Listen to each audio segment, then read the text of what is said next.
Salah tulis.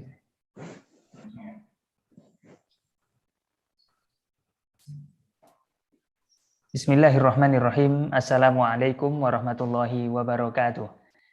Alhamdulillahirabbil alamin wa bihi nasta'in ala umurid dunya waddin. Wassalatu wassalamu ala asyrafil anbiya'i wal mursalin sayyidina Muhammadin wa ala alihi wa ashabihi ajma'in. Amma ba'd. Rabbi syrah li sadri wa yassir li amri wahlul 'uqdatam min lisani yafqahu qawli. Apa kabar para jamaah semuanya yang ada di Zoom, di Facebook maupun di YouTube? Selamat malam semuanya, semoga dalam keadaan sehat walafiat. Kita ketemu lagi di mata kuliah ilmu akidah atau tauhid, yang insya Allah kita pada malam hari ini akan membahas tema-tema penting dalam ilmu akidah. Setelah kemarin kita belajar hadis jariyah, pada hari ini kita akan membahas Allah ada tanpa tempat. Insya Allah kita akan kupas masalah tersebut bersama Ustadz Muhammad Ajib LCMA yang sudah hadir di tengah-tengah kita. Kita sapa dulu beliau. Assalamualaikum Ustadz. Waalaikumsalam warahmatullahi wabarakatuh. Ya, Ustadz sehat. Mohon maaf ini, kita agak molor sebentar. Iya. Tapi nggak apa-apa, yang penting materinya yang luar biasa ini harus segera kita bahas. Silakan Ustadz, waktu dan tempat kami persilakan. Baik, terima kasih Ustadz Syihab. Assalamualaikum warahmatullahi wabarakatuh. Waalaikumsalam warahmatullahi wabarakatuh. Bismillahirrahmanirrahim. Alhamdulillahil qadimil awwal bila bidayah. Al-akhiril baqi bila nihayah. Asyhadu an la ilaha illallah wahdahu la syarika lah. Wa asyhadu anna sayyidana wa nabiyyana Muhammadan abduhu wa rasuluhu la nabiyya ba'dah. Allahumma salli wa sallim wa barik ala sayyidina Muhammad wa ala alihi wa ashabihi wa man tabi'ahum bi ihsanin ila yaumil qiyamah. Amma ba'du. Subhanaka la ilma lana illa ma 'allamtana innaka antal alimul hakim. Allahumma anfa'na bima 'allamtana wa 'allimna ma yanfa'una wa zidna ilman nafi'a bi rahmatika ya arhamar rahimin. Baik, hadirin jamaah sekolah fikih yang dirahmati Allah Subhanahu wa taala. Alhamdulillah.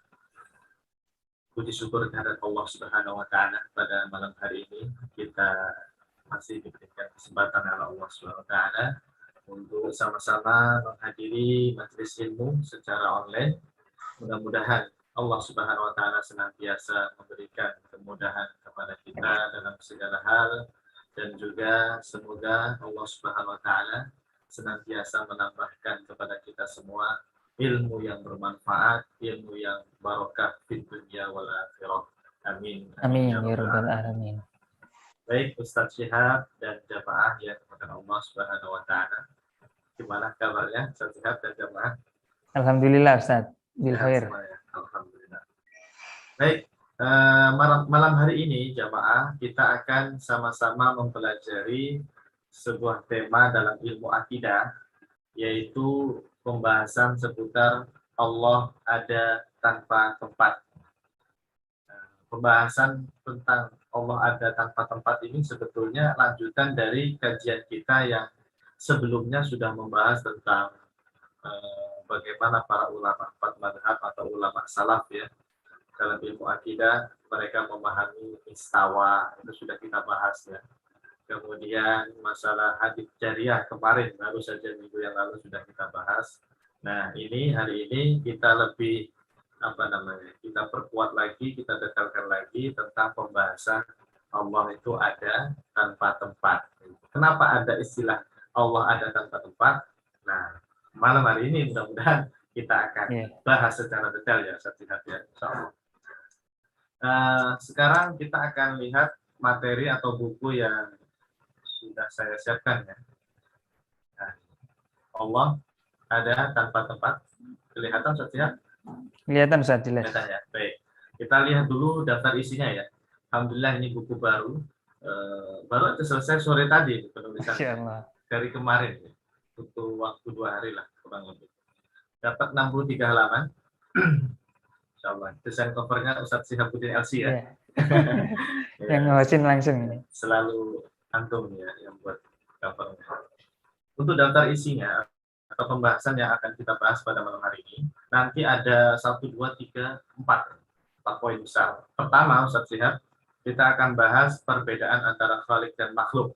Ini penting ya, karena nanti kita harus tahu ada istilah namanya jisim, jauhar, arot itu apa ya, karena ini istilah-istilah yang dimunculkan oleh para ulama dalam ilmu akidah ya, atau ilmu kalam untuk membahas antara khalik dan makhluk ini perbedaannya di mana.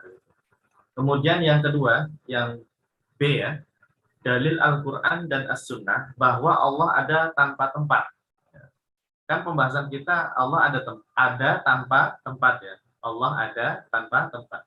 Itu rujukan dalilnya apa?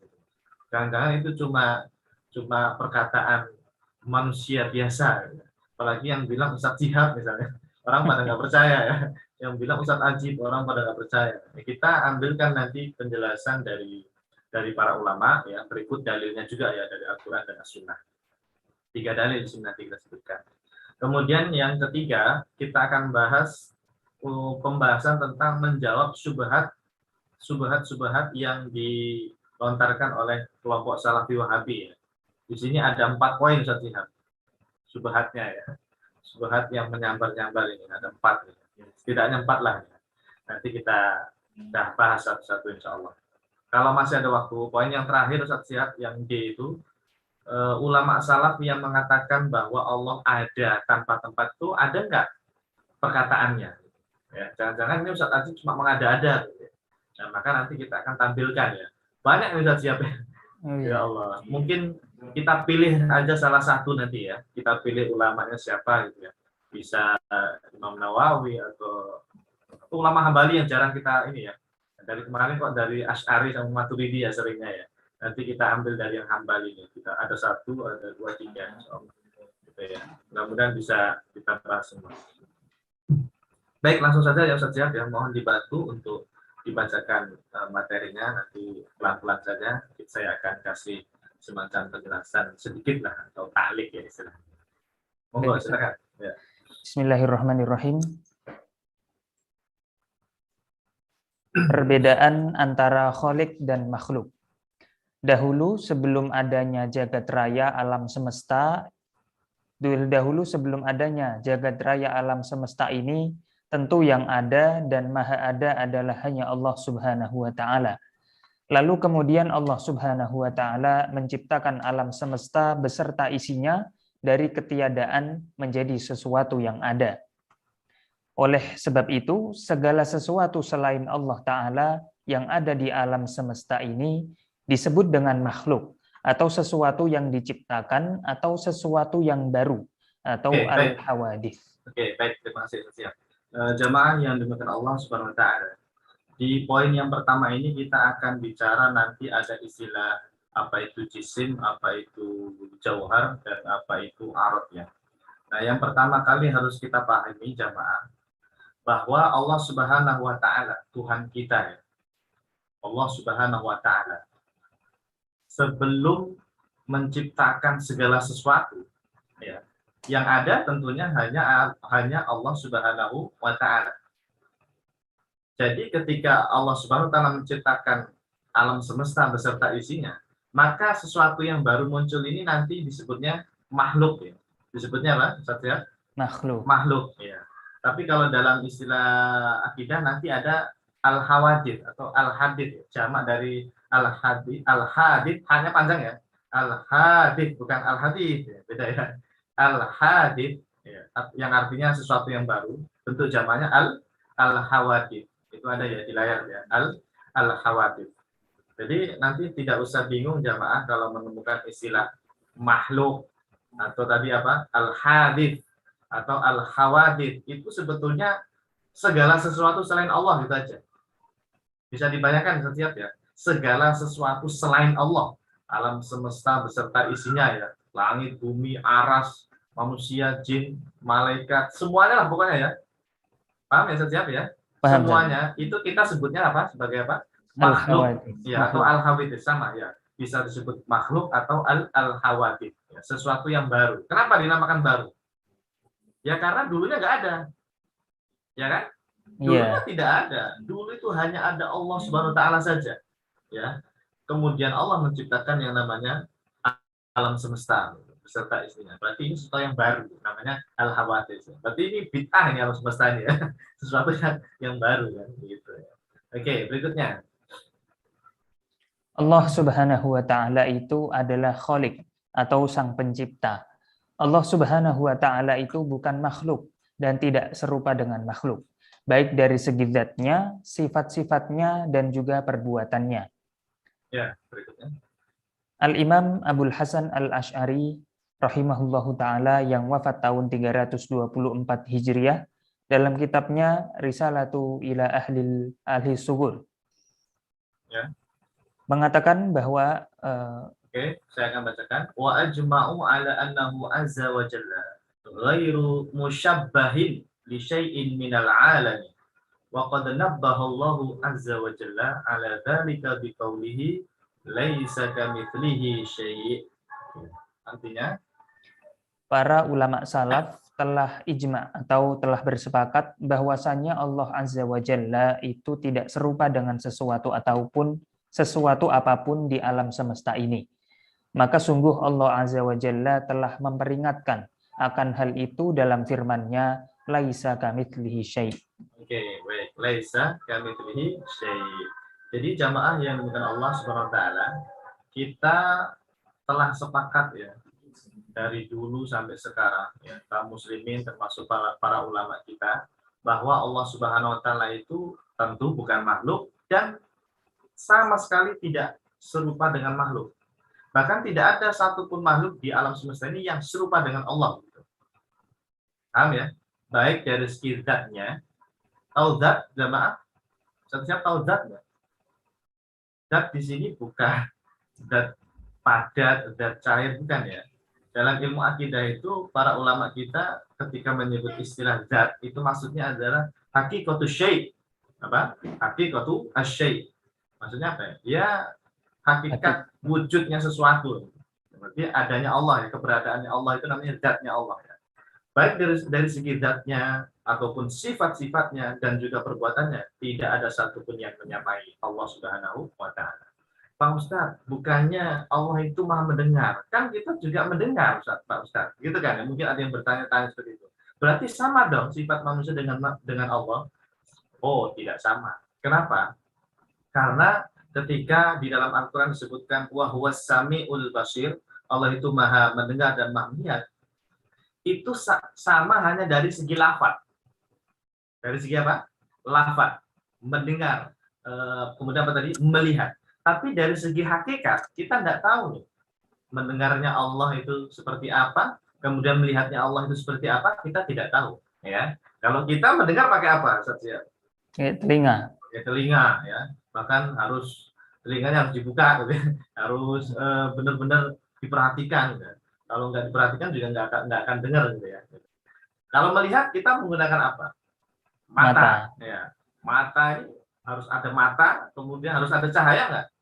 Harus ada cahaya. Kalau ada mata doang tapi cahaya nggak ada, gelap bisa lihat nggak? Nggak bisa. Nah, kalau Allah SWT tidak seperti kita, jemaah, ya. Makanya kita katakan ketika ada sifat Allah itu secara lafaz mirip dengan manusia, hanya secara lafaz saja, tapi secara hakikat makna itu berbeda, tidak sama, gitu ya. Makanya tadi kita sebutkan Allah itu tidak serupa dengan makhluk baik dari segi zatnya, sifat-sifatnya dan juga perbuatannya. Itu sudah menjadi ijma para ulama ya, kata Imam siapa tadi? Abul Hasan Al-Asy'ari, pendiri mazhab Asy'ari dalam akidah. Oke, baik.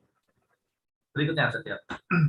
Jadi pada intinya hal semacam ini sudah menjadi kesepakatan atau ijma para ulama ahlu sunnah wal jamaah, baik dari kalangan Asy'ariyah, Maturidiyah, dan Athariyah, bahwa tidak ada satupun di alam semesta ini yang serupa atau mirip dengan Allah Subhanahu wa taala. Masih ingat ya Asy'ariyah, Maturidiyah, Athariyah pendirinya siapa aja? Masih ingat setiap? Ini Pendirinya barangkali sebentar, barangkali kan ini jamaah kita ada yang baru gabung mungkin ya. Tapi mudah-mudahan sih dari awal ya mengikuti kita ya. Kita sudah ada berapa kajian ya? Hampir 17 lebih ya atau 18 pertemuan ya. Mudah-mudahan ini semuanya mengikuti dari awal. Biar tahu Asy'ariyah itu ya mazhab akidah yang pendirinya adalah Al-Imam Abul Hasan Al-Asy'ari ya. Kalau Maturidiyah siapa? Al-Imam Abu Mansur Al-Maturidi. Maturidi. Kalau Athariyah, Al-Imam Bin Ahmad bin Hambal. Hambal. Ketiganya ini ya jamaah itu adalah madhab akidah Ahlus Sunnah wal Jamaah. Ya. Di luar tiga ini kita sebut firqah dolalah. Ya. Salafi Wahabi nggak termasuk di sini ya, Ustaz ya. Nggak masuk ini. Kita sudah bahas itu. Mereka hanya mengaku-ngaku Athari ya, ikut Imam Ahmad bin Hambal, tapi hakikatnya tidak sama. Nah, ternyata jamaah, ulama salaf Ahlus Sunnah wal Jamaah ya, itu ya sudah maklum ya, sudah sepakat bahwa tidak ada satupun di alam semesta ini yang serupa atau mirip dengan Allah Subhanahu wa taala. Nah, jamaah, terkait masalah yang tadi kita bahas ya, kemudian nanti muncullah istilah dalam ilmu kalam atau ilmu akidah ya, atau ilmu tauhid ya. Sebagian ulama menyebutkan ada lafaz namanya jisim, jauhar, dan arad. Ketiga istilah ini sebetulnya adalah untuk menggambarkan bahwa makhluk apapun yang ada di alam semesta ini ya, pokoknya ciptaan ya, ciptaan Allah. Selain Allah tadi kita sebutnya apa saja? Makhluk ya. Betul. Jangan, pokoknya makhluk itu jangan Anda bayangkan yang hidup, yang ada nyawa, enggak. Pokoknya apapun ya, termasuk benda mati ya, seperti langit, bumi, tanah, itu namanya juga makhluk kalau dalam ilmu akidah ya. Intinya makhluk itu selain Allah ya, gitu aja ya. Selain Allah, sesuatu yang diciptakan, sesuatu yang baru. Itu makhluk yang ada di alam semesta ini jamaah tidak akan lepas dari tiga istilah ini. Jisim, jauhar, dan arad. Nah, apa itu jisim, jauhar, dan arad? Kita akan bahas satu persatu ya. Ustaz Siap sendiri pernah dengar nggak istilah jisim, jauhar, arad? Pernah, Ustaz. Pernah ya? Barusan. Ya. Ya. Ini penting Ustaz Siap. Kenapa? Nanti untuk menjawab begini ya. Kan tadi Allah itu tidak sama seperti makhluk. Berarti Allah bukan seperti manusia raksasa dong. Allah bukan seperti bumi gunung dong. Allah bukan seperti bentuk otak atau bulat atau gede raksasa itu. Bukan dong ya. Allah bukan seperti apa lagi? Seperti boneka yang besar dong. Nah, kan nyebut kayak gitu kan kebanyakan saja. Kebanyakan kan ya. Susah nyebutnya. Allah bukan ini, Allah bukan ini, Allah bukan ini, Allah bukan ini. Jadi banyak tuh daftar isinya. Maka para ulama menyikatnya nanti Allah itu laisa bijismin, wa laisa bijauharin, wa laisa biarad gitu. Untuk menyingkatnya itu Allah itu tidak jisim, tidak jauhar, tidak arad. Begitu. Nah, terus apa tiga istilah ini? Makanya kita pelajari satu-satu. Silakan Setia. Yang pertama adalah jisim. Ya. Jisim adalah sesuatu yang berbentuk dan tersusun dari beberapa bagian, yang mana bagian-bagian tersebut bisa dibagi-bagi hingga bagian yang paling terkecil. Contohnya seperti manusia, hewan, tumbuh-tumbuhan, lemari, meja, kursi, bola, bumi, matahari, bulan, dan benda lainnya. Nah, semua benda ini yang memiliki bentuk dan volume disebut dengan istilah jisim. Oke. Udah paham ya, jisim itu apa ya? Intinya jisim itu sesuatu yang bisa kita lihat, Ustaz Jihad. Yang bisa kita lihat dengan mata di depan kita ini ya. Dan dia berbentuk, ya. Artinya dia tersusun dari beberapa bagian kan ya. Yang namanya ada bentuk itu pasti dia ada bagian ini, kanan, kiri, atas, bawah gitu ya. Contohnya tadi, manusia, hewan, tumbuh-tumbuhan. Ini kan makhluk semua ini kan ya. Meja, kursi, bumi, matahari makhluk bukan? Dalam ilmu akidah tadi ya. Selain Allah kita nyebutnya apa? Makhluk gitu ya, kalau bingung ya. Selain Allah kita nyebutnya apa? Makhluk atau tadi apa istilahnya? Al-hawadith ya. Al-hawadith ya. Nah, jadi kalau nanti Anda menyebutkan atau melihat dalam buku-buku ya, disebutkan jisim, langsung aja Anda pahami, oh jisim itu yang ada bentuk-bentuknya gitu lah. Ya, namanya apa? Jisim. Intinya yang berbentuk. Nah, kemudian kalau yang nomor 2, kita langsung saja nomor 2, namanya jauhar. Apa itu jauhar? Silakan. Jauhar adalah sesuatu yang tidak bisa dibagi-bagi lagi. Artinya, jauhar adalah partikel paling terkecil yang tidak bisa dibagi-bagi lagi. Jauhar ini pada intinya juga merupakan jisim, namun paling kecil. Contohnya seperti atom. Nah, atom ini adalah partikel terkecil yang tidak bisa dibagi-bagi lagi. Maka atom disebut juga dengan istilah jauhar. Oke, jadi gini, jamaah urutannya. Kalau tadi jisim kan kelihatan bendanya yang gede ya. Ya, pokoknya berbentuk gitu ya setiap ya. Kalau misalnya kita ambil satu jisim apa setiap? bola atau apa misalnya. Terserah antum, siap. Pilih aja salah satu tadi jisim. Contoh jisim. Apa Daun. ya? Daun ya, jisim ya, karena ada bentuknya daun tuh ya. Ya, dia jisim ya.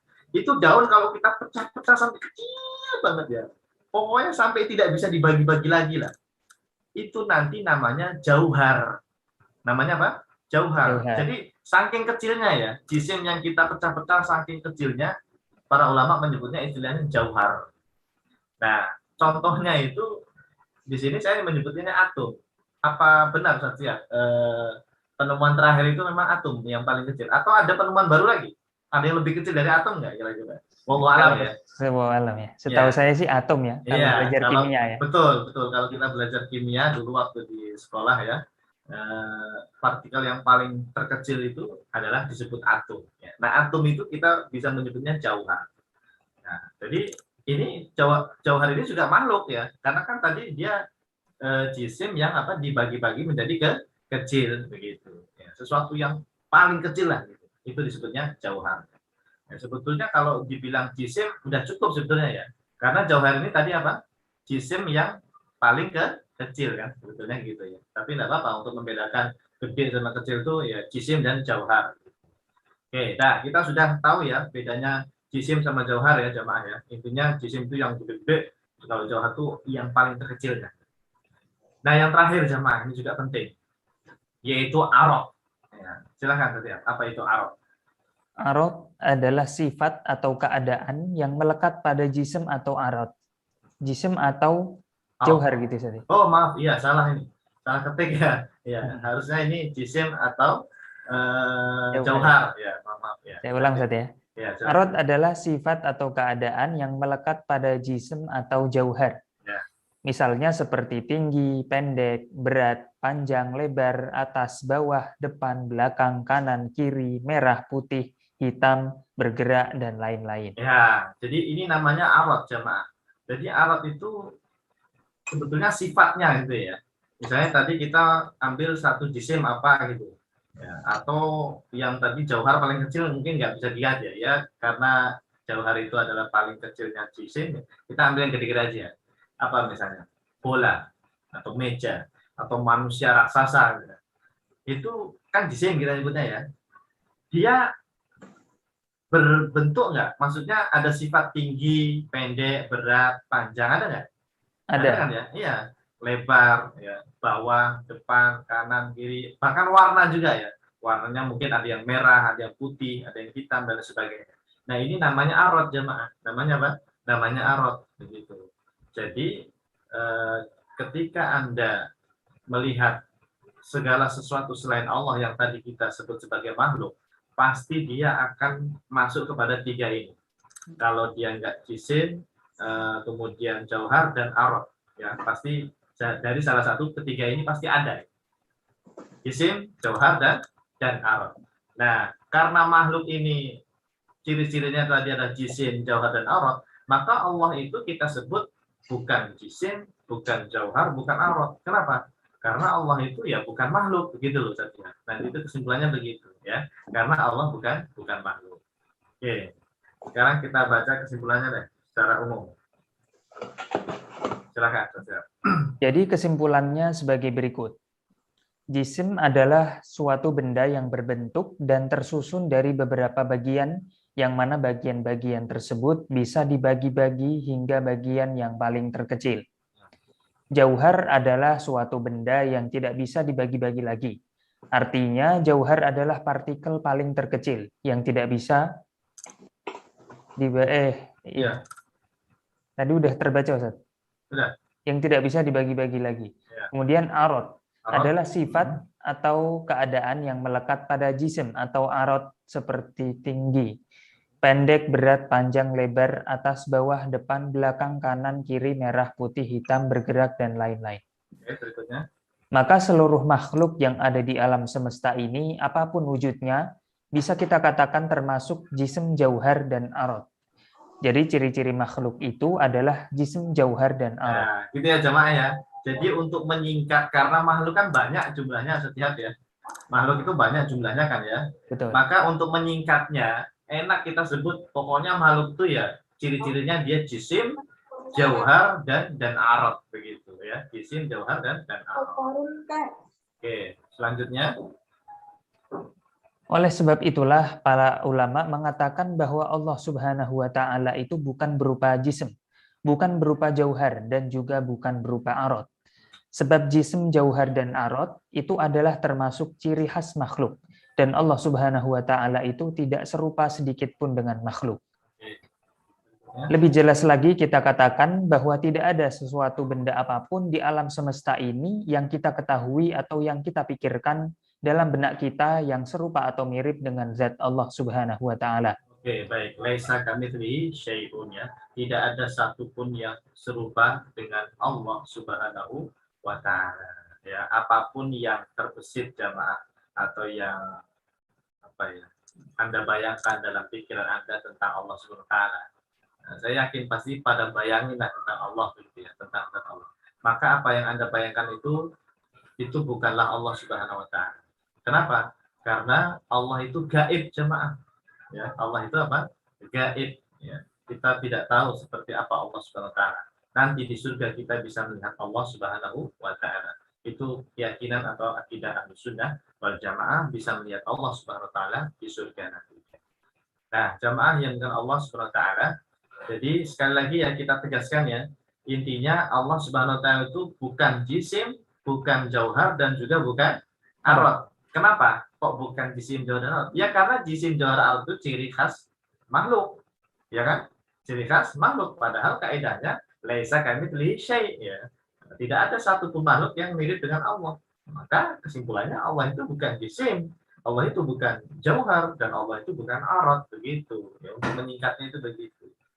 Paham sampai sini Ustaz atau udah pusing? Insyaallah. Enggak pusing ya? Ya, jelas oke. Ustaz. Jelas ya. Oke, baik. Mungkin ada yang berpikir nakal mungkin Ustaz ya.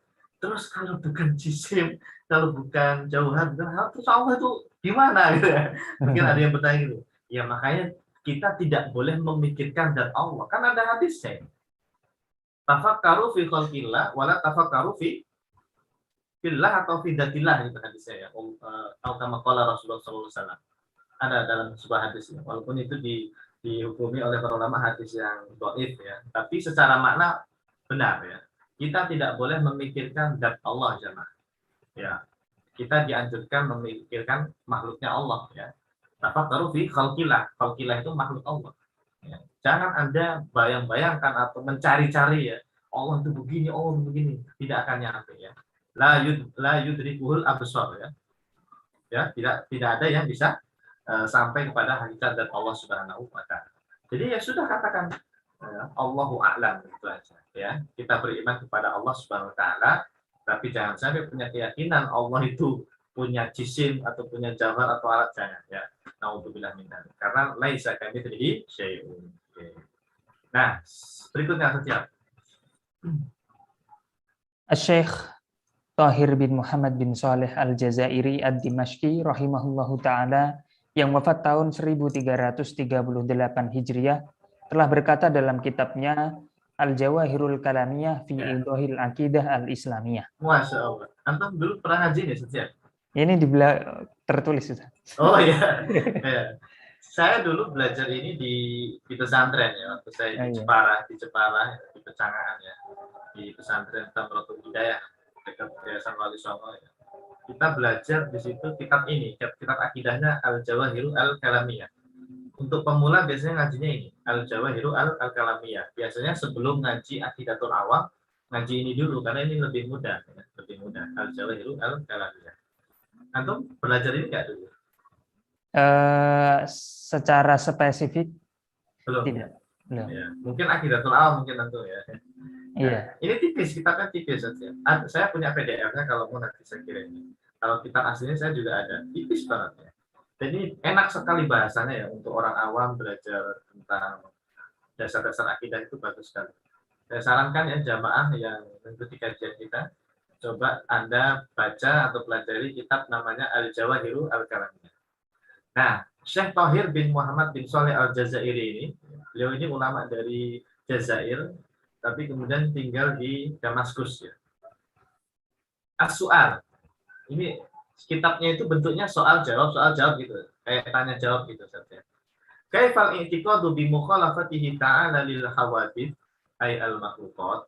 Al jawab huwa an na'taqida anna Allah ta'ala la yushabihuhu syai'un la fi dzatihi wala fi sifatihi wala fi af'alihi. Artinya Pertanyaan, bagaimana meyakini bahwa Allah Ta'ala itu berbeda atau tidak sama dengan makhluk? Jawabannya adalah, kita meyakini bahwasannya tidak ada sedikit pun sesuatu yang menyerupai Allah Ta'ala, baik dari segi zatnya, sifat-sifatnya, maupun perbuatannya. oke, baik. Tidak ada satupun yang menyerupai Allah, baik dari segi zatnya, maupun sifat-sifatnya, dan juga perbuatannya. Gitu ya. Nah, ini dipertegas oleh Syekh Thohir bin Muhammad bin Shalih Al-Jazairi Ad-Dimashqi dalam kitabnya Al-Jawahiru Al-Kalamiyah. Oke, nah berikutnya Satihab, karena tadi kita membahas tentang jauhar, apalagi tadi jisim ya, jisim, jauhar dan arad ya. Mungkin ada yang bertanya-tanya, memangnya ada ulama salaf yang mengatakan dengan perkataan Allah itu bukan jisim, Allah itu bukan jauhar, Allah itu bukan arad. Memangnya ada? Jangan-jangan ini dibuat-buat doang oleh Ustaz Ajib ya. Atau Ustaz Tihab yang nulis ya. Nah, bagaimana kita cari ya? Ternyata ketemu Ustaz Tihab ya. Baik dari kalangan Asy'ari, kemudian nanti ada dari ulama kalangan Maturidi, dan juga yang terakhir nanti ada kalangan Atsari ya. Pengikutnya Imam Ahmad bin Hanbal, madzhab Atsari. Itu ada loh. Ternyata masing-masing ulama itu juga menyebutkan lafaz jisim, jauhar, dan arad gitu. Kalau tidak percaya, kita baca satu-satu ya, bahwa ulama salaf itu ada Pak yang menggunakan istilah tersebut. Silakan setiap. Kita mulai dari yang pertama dulu ya. Nanti tiga mazhab ya, Asy'ari, Maturidi, Atsari. Kita awali dari yang Asy'ari dulu. Silakan. Al-Imam Abdul Hasan Al-Asy'ari pertama dibaca dulu. Oh, pertama, pernyataan dari ulama Asy'ariyah, yaitu Al-Imam Abdul Hasan Al-Asy'ari rahimahullahu ta'ala, yang wafat tahun 324 Hijriah dalam kitabnya Maqalat Al-Islamiyin. Beliau mengatakan, beliau ini pendirinya Asy'ari ya, pendiri madzhab Asy'ariyah, Asy'ari, yaitu Imam Abdul Hasan Al-Asy'ari. Wa qala ahlus sunnati wa ashabul hadits. Oh, jamaah, perhatikan lafadznya. Imam Abdul Hasan Al-Asy'ari tidak mungkin bohong beliau ya. Beliau ulama salaf tahun berapa ya? 324. Setelah munculnya empat madzhab itu lah. Pendiri para empat madzhab itu, dan beliau tiba tahun 300-an. Wa qala ahlus sunnati wa ashabul hadits laisa bijismin wala yushbihu al asya'a wa annahu 'alal arsy kama qala. Oke, artinya Ahlus sunnah dan para ulama ahli hadis mengatakan bahwa Allah bukan berupa jisim dan Allah tidak serupa dengan sesuatu apapun. Ya. Sesungguhnya Allah istawa atas arsy seperti yang difirmankan. Ya. Kita fokus ke kalimat laisa bijismin wala yushbihu al-asya. Jadi Allah itu bukan berupa jisim. Yang bilang begini siapa? Kata Imam Abdul Hasan. Para ulama ahlu sunnah, bahkan ulama ahli hadis loh. Ashabul hadis itu apa? Para ulama ahli hadis. Ya. Seluruh ahli hadis ya, ulama salaf seperti Imam Bukhari, Imam Muslim dan yang lainnya, itu meyakini Allah itu laisa jismin. Allah itu tidak berupa jisim ya, ada bentuknya itu enggak ya. Karena yang namanya jisim tadi adalah ciri-ciri makhluk ya, ciri-ciri hawadits ya, atau ciptaan, sesuatu yang baru. Di sini ada lafaz wa anahu 'alal arsy kama qala. Ini sudah kita bahas ya, setiap ya. Nggak usah diulangi lagi ya pembahasan tentang istawa 'alal arsy ya. Silahkan jamaah menyimak di kajian apa itu saja. Yang benarkah empat mazhab meyakini Allah di atas arsy itu ya. Itu kita detailkan di situ ya. Nah, ada tafid namanya. Metode tafid mana? Berikutnya setiap. Kalau itu tadi pendiri mazhab Asy'arinya. Sekarang yang ulama pengikutnya lah. Misalnya Imam Ibnu Asakir. Silakan.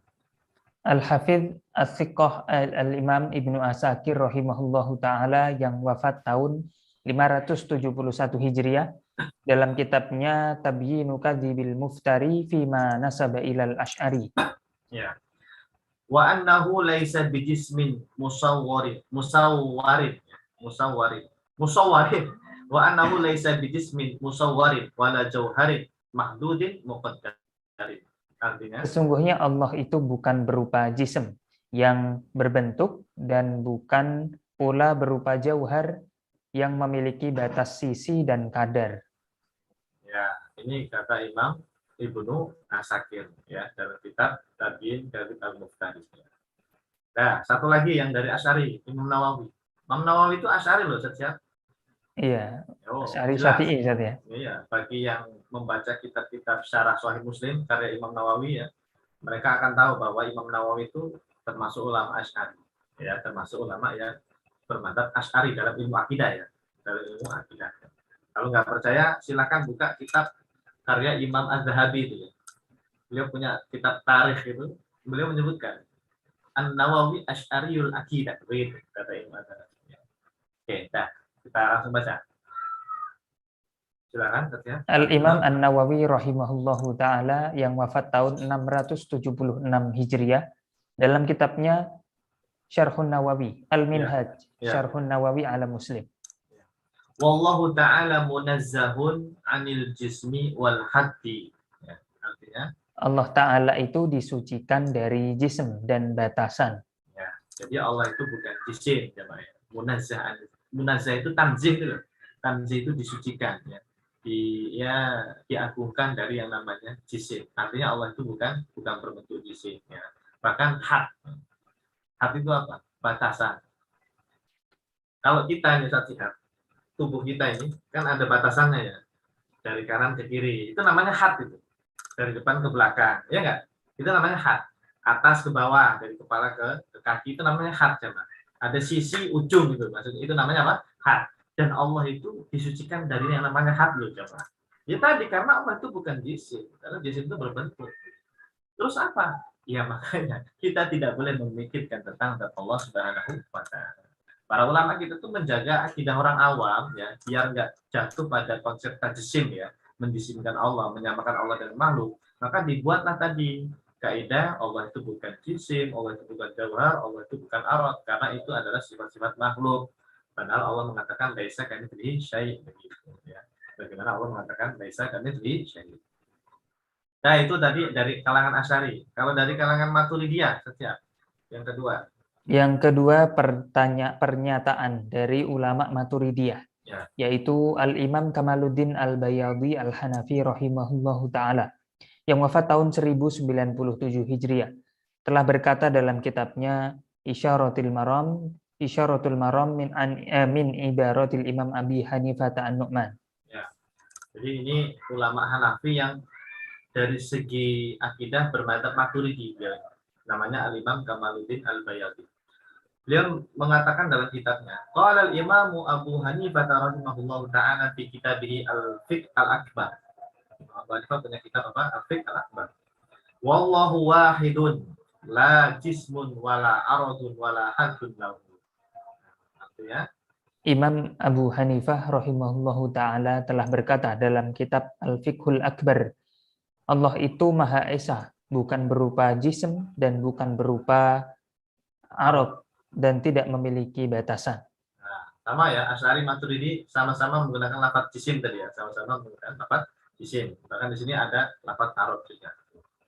Nah, yang terakhir sekarang, yang ketiga, pernyataan dari ulama Asy'ariyah atau pengikutnya Al-Imam Ahmad bin Hanbal ya, rahimahullah. Silakan. Ada banyak pertama, ini. Ya. Yang pertama adalah Al-Imam Ibnu Hamdan Al-Hambali Al-Asy'ari rahimahullahu taala yang wafat tahun 695 Hijriah, mengatakan dalam kitabnya Nihayatul Mubtadi'in fi Usuluddin. Ya, ini 695 ya, setelahnya Imam Nawawi lah ya, kurang lebih. Termasuk ulama yang sudah lama sekali. Beliau Hambali, ulama Hambali, akidahnya Asy'ari, pengikut Imam Ahmad bin Hanbal. Ternyata ya, para ulama Hambali atau ulama Asy'ari yang mengikuti Imam Ahmad bin Hanbal juga sama mengatakan wa anna Allah ta'ala laisa bijauharin wala aradin wala jismin.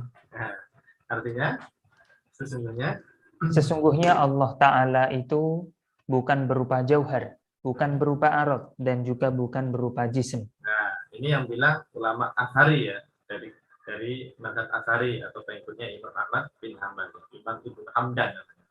Banyak ini di sini sama. Nanti ke yang kedua ini ada Imam Abdul Baqi Al-Ba'li. Sama. Wa yajibu al-jazmu bi anna Allah ta'ala laisa bi jawhari wala jismin wala arad. Nah, kitabnya Al-Ain wal Athar fi aqaidi ahli al-athar. Ini ulama Hambali juga Ustaz. Nanti ada lagi Imam Utsman bin Qaid An-Najdi Al-Athari. Punya kitab namanya Najatul Qalab fi I'tiqadis Salaf. Hampir mirip lafadznya, wa bi annahu subhanahu laisa bi jauharin wala jismin wala arad. Pokoknya Allah itu bukan jauhar, bukan jisim dan juga bukan arad. Nah, cukuplah ya. Jadi kesimpulannya apa Ustaz? Coba dibaca silakan.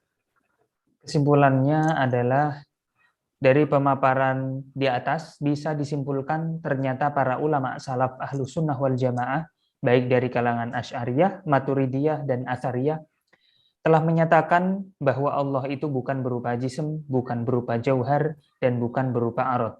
Laisa kamitslihi syai'. Ya, jadi Allah itu bukan jisim, bukan jauhar, dan juga bukan arad. Bahkan kita bisa katakan begini saja. Sesuatu yang berada di atas jisim, maka dia pasti jisim juga. Kalau nggak percaya, lihat nih. Saya megang apa ini? HP, kelihatan nggak ini? HP ya, saudara. HP ini saya taruh di atas tangan saya. Tangan saya jisim bukan? Jisim. Jisim ya, karena kan berbentuk. Kaidahnya, setiap benda yang berada di atas jisim, pasti benda itu juga jisim. Ya ini, contohnya HP. HP itu berarti juga jisim. Ya, ini nanti bisa membantah setiap pemahaman atau akidah yang diyakini oleh Salafi Wahabi. Yang mereka punya keyakinan Allah itu di atas aras. Kita tahu aras itu kan makhluk. Dia jisim bukan? Aras itu. Ustaz Sihat, dijawab. Aras, jisim Ya, berarti ya? Jisim, karena kan makhluk. Nggak usah ragu lagi. Nggak usah takut ya. Pokoknya selain Allah, ya, namanya jisim. Itu kalau gede ya. Kalau kecil tadi namanya jauhar ya. Kalau sifatnya panjang, lebar, tinggi, berwarna itu apa tadi? Arad namanya, gitu aja. Nah, aras itu jamaah jisim. Nah, kalau ada yang mengatakan Allah berada di aras atau di atas aras jamaah, padahal tadi kaidahnya setiap sesuatu yang berada di atas jisim maka di atasnya juga jisim. Na'udzubillah min dzalik. Karena itu berarti seolah-olah mengatakan, meskipun tidak bilang ya di dalam mulut ya, tidak bilang di mulut, tapi itu lawazimnya ya, lawazimnya. Kalau mengatakan Allah di atas aras, berarti mereka berkeyakinan Allah itu punya bentuk berjisim begitu, yaitu berada di atas aras. Nah, itu pemahaman yang batil itu. Dari segi logika aja udah salah. Ya, dari segi akal aja salah. Apalagi nanti kita tampilkan dalilnya Ustaz ya. Ya, karena kita tidak hanya berdasarkan akal saja ya. Akal sehat tentunya ya. Akal sehat ya. Nah, ini pembahasan yang nomor 2 ini Ustaz ya. Penting ini. Dalil Al-Qur'an dan As-Sunnah bahwa Allah itu ada tanpa tempat. Artinya Allah itu bukan jisim, bukan jauhar, bukan apa? Arad. Karena sesuatu yang bertempat itu pasti apa tadi? Jisim. Kalau nggak jisim ya jauhar dia, gitu aja. Yang mana jisim dan jauhar itu ya ada aradnya. Gitu. Maka kesimpulannya itu Allah ada tanpa tempat. Karena itu Allah itu bukan seperti makhluk ya, seperti jisim, jauhar dan arad. Dalilnya apa? Nah ini kita akan bahas ya. Dalil syar'i dari Al-Quran dan As-Sunnah. Silakan setiap kita baca dulu. Dalil Al-Quran dan As-Sunnah bahwa Allah ada tanpa tempat. Ulama Ahlu Sunnah wal Jamaah dari kalangan Asy'ariyah, Maturidiyah, dan Atsariyah telah sepakat tentang kewajiban tanzih.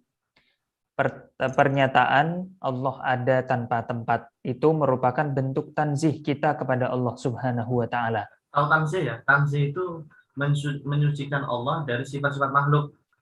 Artinya kita nggak boleh menyamakan Allah dengan apa? Makhluk. Karena laisa kamitslihi syai' gitu kan. Nah, itu namanya tanzih.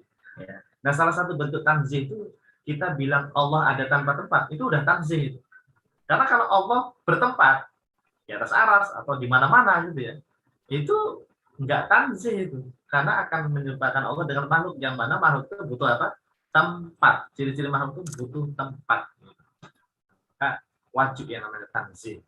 Lawannya tanzih apa? Tajsim. Tanzih lawannya tajsim. Oke, berikutnya. Telah kita ketahui bersama bahwa para ulama salaf telah mengatakan sesungguhnya Allah Subhanahu wa taala itu bukan berupa jism, bukan berupa jauhar, dan juga bukan berupa arad. Kenapa demikian? Sebab jism, jauhar, dan arad itu adalah termasuk ciri khas makhluk. Dan Allah Subhanahu wa taala itu tidak serupa dengan makhluk. Salah satu ciri khas makhluk adalah bertempat di suatu tempat. Dan Allah itu bukan makhluk. Maka Allah taala itu ada tanpa tempat. Nah, ini logika berpikir ini apa pernyataan Allah ada tanpa tempat. Kenapa kok bisa muncul Allah ada tanpa tempat? Ya ini tadi. Kan dari awal kita bilang ya, jisim, jauhar, arad itu ciri khas apa? Makhluk. Dan Allah Subhanahu wa taala itu jamaah tidak serupa dengan makhluk. Ya, tidak ada satu makhluk yang mirip dengan Allah. Kita tahu jisim, jauhar, arad yang mana itu ciri khas makhluk tadi ya. Salah satu cirinya adalah bertempat. Yang namanya jisim pasti bertempat, bertempat di suatu tempat. Dan kita tahu Allah itu bukan makhluk, artinya tidak sama dengan makhluk. Maka kebalikannya makhluk. Allah itu ada tanpa tempat itu, ya. Jadi itu alurnya itu kayak gitu saja. Untuk sampai kepada kesimpulan Allah ada tanpa tempat itu, kita bicara dulu dari segi makhluk tadi, yang berbentuk jisim atau jauhar dan arad. Allah itu tidak seperti makhluk, maka kesimpulannya ya Allah itu tidak bertempat, gitu, ya. Nah, sekarang kita sebutkan dalil syar'inya. Kalau tadi kan mungkin hanya secara logika gitu ya. Meskipun logikanya itu ya akal yang sehat ya, logika yang benar atau yang sehat. Nah, dalil syar'inya apa yang melandasi hal ini? Berikut ini akan kita sebutkan ada 3 dalil Ustaz Syihab. Pertama surat Asy-Syura ayat 11. Silakan. Yang pertama adalah surat Asy-Syura ayat 11, Ya. yaitu firman Allah, laisa kamitslihi syai'. Tidak ada sesuatu pun yang serupa dengan Dia. Ya. Jika dikatakan tidak ada satupun benda di alam semesta ini yang serupa dengan Allah Ta'ala, maka kesimpulannya Allah Ta'ala itu tidak sama seperti makhluk, yang mana makhluk itu butuh tempat untuk eksis atau berada. Nah, ini satu dalil ya. Jadi kenapa tadi kok bisa bilang Allah ada tanpa tempat? Karena tadi Allah menyebutkan laisa kamitslihi syai' gitu loh. Tahu nggak? Ustaz? Ya. Ini sebetulnya ini kalau jamaah baca ini paham pasti. Jika dikatakan tidak ada satupun benda di alam semesta ini yang serupa dengan Allah, karena tadi dalilnya apa? Laisa kamitslihi syai', maka kesimpulannya Allah itu tidak sama seperti makhluk, yang mana makhluk itu kan butuh tempat untuk eksis gitu. Nah, gitu. Itu dalil itu ya. Jadi kita selama ini mungkin baca ayat ini kayak sekilas saja gitu ya. Laisa kamitslihi syai', kayak mungkin nggak paham orang ya. Baca terjemahannya mungkin juga nggak paham. Maksudnya apa? Tidak ada sesuatu pun yang serupa dengan. Ya tadi, kalau kita katakan Allah itu tidak ada satu pun yang serupa dengan Allah ya, maka kesimpulannya Allah itu tidak sama dengan makhluk. Yang mana makhluk itu kan butuh tempat. Maka Allah itu tanpa tempat. Gitu. Ya. Itu dalil pertama ya. Ada dari Al-Quran yang kedua, surah Al-Ikhlas ayat 4. Ini surat yang sangat favorit kalau sholat tarawih biasanya. Silakan saja. Kedua firman Allah Ta'ala dalam surat Al-Ikhlas ayat 4. Ya. Walam yakul lahu kufuwan ahad. Dan tidak ada sesuatu pun yang setara dengan Dia. Jika dikatakan tidak ada satupun benda di alam semesta ini yang setara dengan Allah Ta'ala, maka kesimpulannya Allah Ta'ala itu tidak sama seperti makhluk, yang mana makhluk itu butuh tempat untuk eksis atau berada. Sama, kesimpulannya sama ya. Laisa kamitslihi syai' sama walam yakul lahu kufuwan ahad, itu artinya kita itu meniadakan apapun di alam semesta ini yang serupa dengan Allah, tidak ada lah. Karena kita sering baca ayat ini ya setiap ya. Qul huwallahu ahad, Allahus samad, lam yalid wa lam yulad wa lam yakul lahu kufuwan ahad. Harusnya pas baca ayat yang nomor 4 ini ya, ayat yang keempat, wa lam yakul lahu kufuwan ahad, itu kita itu langsung bayangin loh. Allah, wa lam yakul lahu kufuwan ahad. Tidak ada satupun di alam semesta ini yang setara dengan Allah. Baik dari segi zatnya, dari segi sifat-sifatnya, baik kemudian dari segi perbuatan. Tidak ada satupun yang setara. Yang setara aja nggak ada. Ya. Apalagi tadi laisa kamitslihi syai', syai' itu sedikit banget syai' itu ya. kecil. Nggak ada yang mirip. Oke, nah itu dalil yang kedua. Sebetulnya ada dalil yang lebih apa ya, lebih ngena gitu ya. Ya sebetulnya Al-Quran itu udah kuat banget ya setiap ya, udah kuat ini surat Asy-Syura ini sama ya Al-Ikhlas. Nah kita perkuat dengan hadis nomor 3, hadis Sahih Muslim. Hadisnya panjang saja, mau dibaca nggak? Karena ini materi kita banyak. Kita ambil Ya, poinnya saja ya. ambil Kita ambil poinnya poinnya saja. saja. Jadi begini jamaah, hadis Sahih Muslim, nggak usah bertanya Sahih apa enggak ya. Hadis Sahih Muslim, ada salah satu sahabat itu kalau mau tidur, dia memiringkan badannya ke kanan, apa ala syaki al aiman, berarti berbaring ke arah ke kanan. Sebelum tidur dia membaca ini, Allahumma rabbas samawati wa rabbal ardi wa rabbal arsyil adid, rabbana wa rabb kulli syai' falikal habbi wan nawa wa munzilat tawrah wal injil wal furqan, a'udzu bika min syarri kulli syai' anta akhidun bi nasyati, Allahumma antal awwal falaysa qablaka syai' wa antal akhir falaysa ba'daka syai'. Nah, ini poinnya di sini. Wa antal dhahir falaysa fawqaka syai' wa antal batin falaysa dunaka syai'. Ini dibaca oleh salah satu sahabat, kemudian dikatakan wa kana yarwi dzalika an Abi Hurairah anin Nabi sallallahu alaihi wasallam. Berarti ini kebiasaan Nabi setiap sebelum tidur baca ini Nabi itu. Kita mungkin pendek ya. Bismillahirrahmanirrahim ahya wa amut ya. Kalau mau tidur ya. Nabi bacanya panjang. Ya, salah satu bacaan sebelum tidur Nabi ini, Allahumma rabbas samawati sampai akhir tadi. Di sini ada lafaz wa antal dhahir falaysa fawqaka syai' wa antal batin falaysa dunaka syai'. Kita lihat terjemahnya apa? Baca Semuanya Ustaz. Enggak usah ini. Yang poinnya saja, poinnya. Engkau adalah yang zahir, maka tidak ada sesuatu di atasmu. Engkau adalah yang batin, maka tidak ada sesuatu di bawahmu. Oke. Jadi Nabi jamaah, Nabi kita Nabi Muhammad Sallallahu Alaihi Wasallam itu bilang anta zahir walaysa fawqaka syai', ya, wa antal batin walaysa dunaka syai'.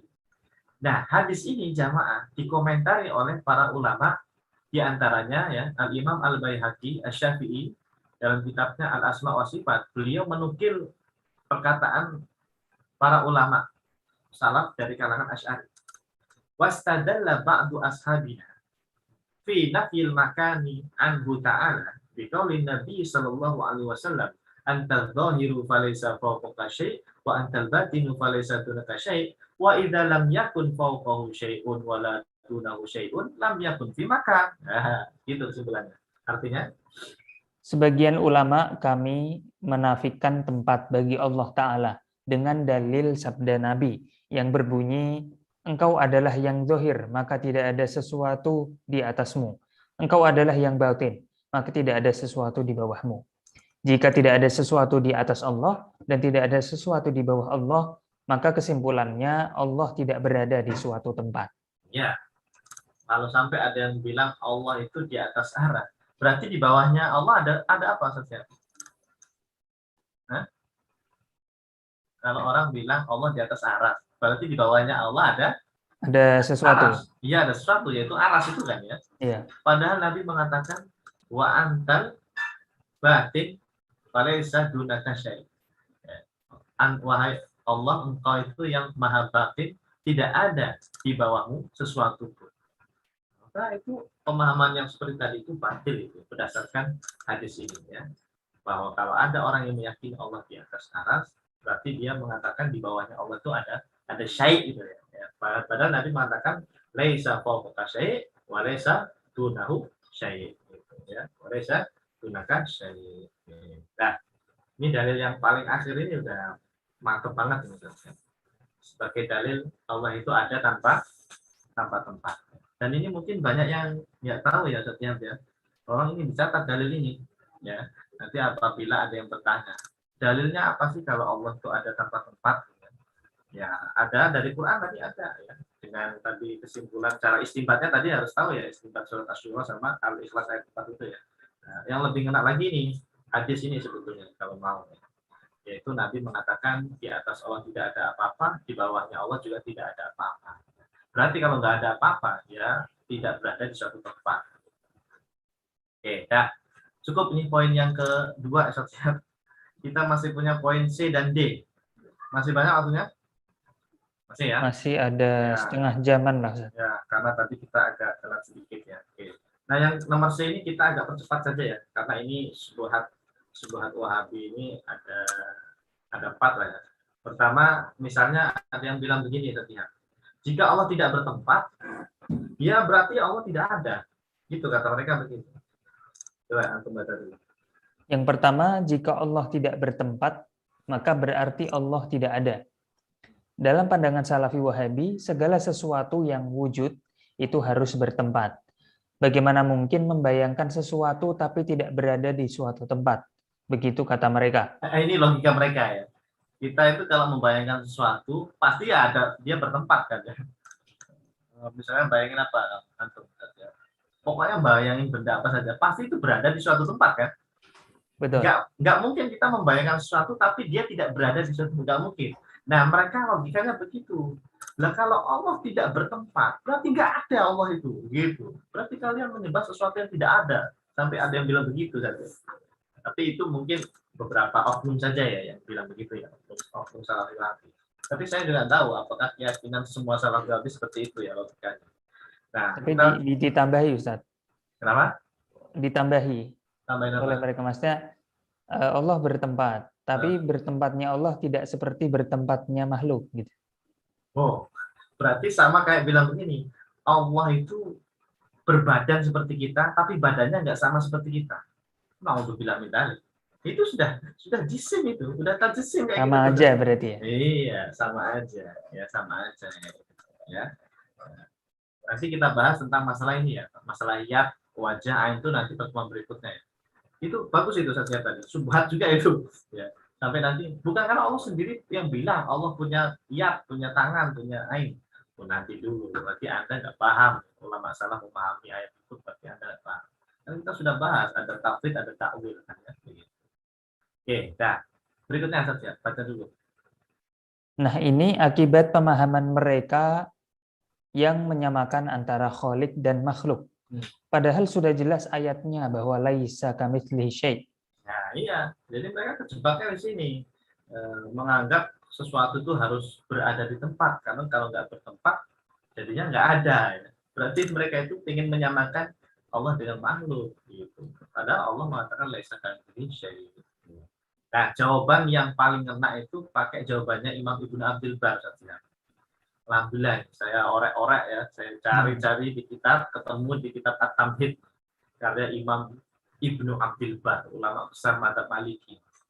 Kalau antum baca kitab Bidayatul Mujtahid, dulu ya kita belajar fikih 4 madzhab yang Bidayatul Mujtahid itu, kan pengarangnya siapa? Bidayatul Mujtahid? Imam Ibnu Rushd ya. Ibnu Rushd Al-Qurtubi. Iya, beliau Maliki juga kan. Kan beliau sering banget bilang di Bidayatul Mujtahid itu, qala Abu Umar. Abu Umar itu maksudnya Ibnu Abdul Bar saja. Maksudnya siapa? Ibnu Abdul Bar. Ulama hebat. Ya, sekelas Imam Nawawi lah kira-kira begitu. Kita baca ya. Wa qad shahha, ini kata Imam Abdul Bar. Fil ma'quli wa thabata bil wadihi min ad-dalil annahu kana fil azali la fi makan wa laysa bi ma'dum. Fa kaifa yuqassu ala syai'in min khalqihi aw yujri bainahu wa bainahum tamthil aw tashbih aw yajri bainahu wa bainahum tamthilun aw tashbih. Ta'ala Allahu amma yaqulu adz-dzalimun. Masyaallah. Artinya sungguh telah benar secara akal dan benar secara dalil syar'i bahwa Allah itu ada tanpa tempat pada zaman azali atau sebelum adanya makhluk, dan Allah bukan suatu yang tiada atau ma'dum. Maka bagaimana mungkin Allah Ta'ala itu dikiaskan atau disamakan seperti makhluknya? Maha agung Allah dari apa yang diucapkan oleh orang-orang yang zalim. Orang zalim yang bilang menyamakan Allah dan makhluk disebut orang zalim, kata Imam Ghazali. Nah, jamaah yang dimuliakan Allah Subhanahu wa taala, coba perhatikan kata Imam Ibnu Abdul Bar. Kalau ada orang tidak bisa menerima akalnya, kok Allah ada tanpa tempat itu gimana? Sekarang kita tanya aja, dulu sebelum adanya alam semesta ini, pokoknya selain Allah namanya apa tadi?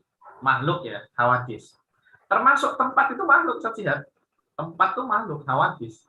Apalagi waktu itu makhluk. Pokoknya selain Allah namanya apa? Makhluk. Dulu makhluk ini atau hawadis ini ada nggak dulu? Nggak Ada ada. nggak? Nggak ada kan? Tapi Allah ada nggak dulu itu? Ada. Ya pasti udah ada ya. Allah itu ada. Ya, Allah itu ada di zaman azali. Azali itu maksudnya zaman dimana sebelum adanya makhluk gitu loh. Namanya azali ya. Namanya apa? Azali. Nanti ada kaitannya dengan qadim. Nanti kalau kita bahas tentang sifat-sifat Allah ada itu al-qadim. Insyaallah kita bahas kata-kata. Nah, kita aja bisa loh itu mengatakan Allah itu ada tanpa tempat karena tempat itu dulu belum ada. Karena tempat itu makhluk. Nah, lalu kenapa Anda kok bingung ketika dikatakan Allah itu sekarang ada tanpa tempat? Gitu, cara jawabnya begitu. Kata Imam Ibnu Abdul Bar, Allah itu ada tanpa tempat dulu. Karena makhluk belum ada, tempat belum ada. Dan kita tidak mengatakan walaisa bimadum. Nggak ada orang bilang, oh Allah itu nggak ada loh dulu itu sebelum alam semesta ini ada. Sebelum, ya gitu ya. Allah itu nggak ada sebelum adanya alam semesta ini. Oh nggak boleh kayak gitu ya. Kafir kalau seperti itu. Mengatakan Allah berarti nggak ada dulu. Nggak bisa ya. Kita katakan Allah itu ada bahkan sebelum adanya tempat. Dan itu tidak bisa dikatakan makhluk. Oke, nah itu untuk menjawab syubhat yang pertama tadi ya. Syubhat yang kedua itu biasanya ini, bukankah Allah sendiri yang berfirman bahwa Allah itu bersemayam di atas aras, Ar-Rahmanu 'alal arsy. Ini mah sudah kita bahas di pembahasan tentang ulama empat madzhab, apakah meyakini Allah di atas aras, sudah ya setiap ya. Apa mau dibaca juga ini? Dibaca sekilas saja lah, silakan. Yang kedua, bukankah Allah sendiri yang berfirman bahwa dia bersemayam di atas arsy?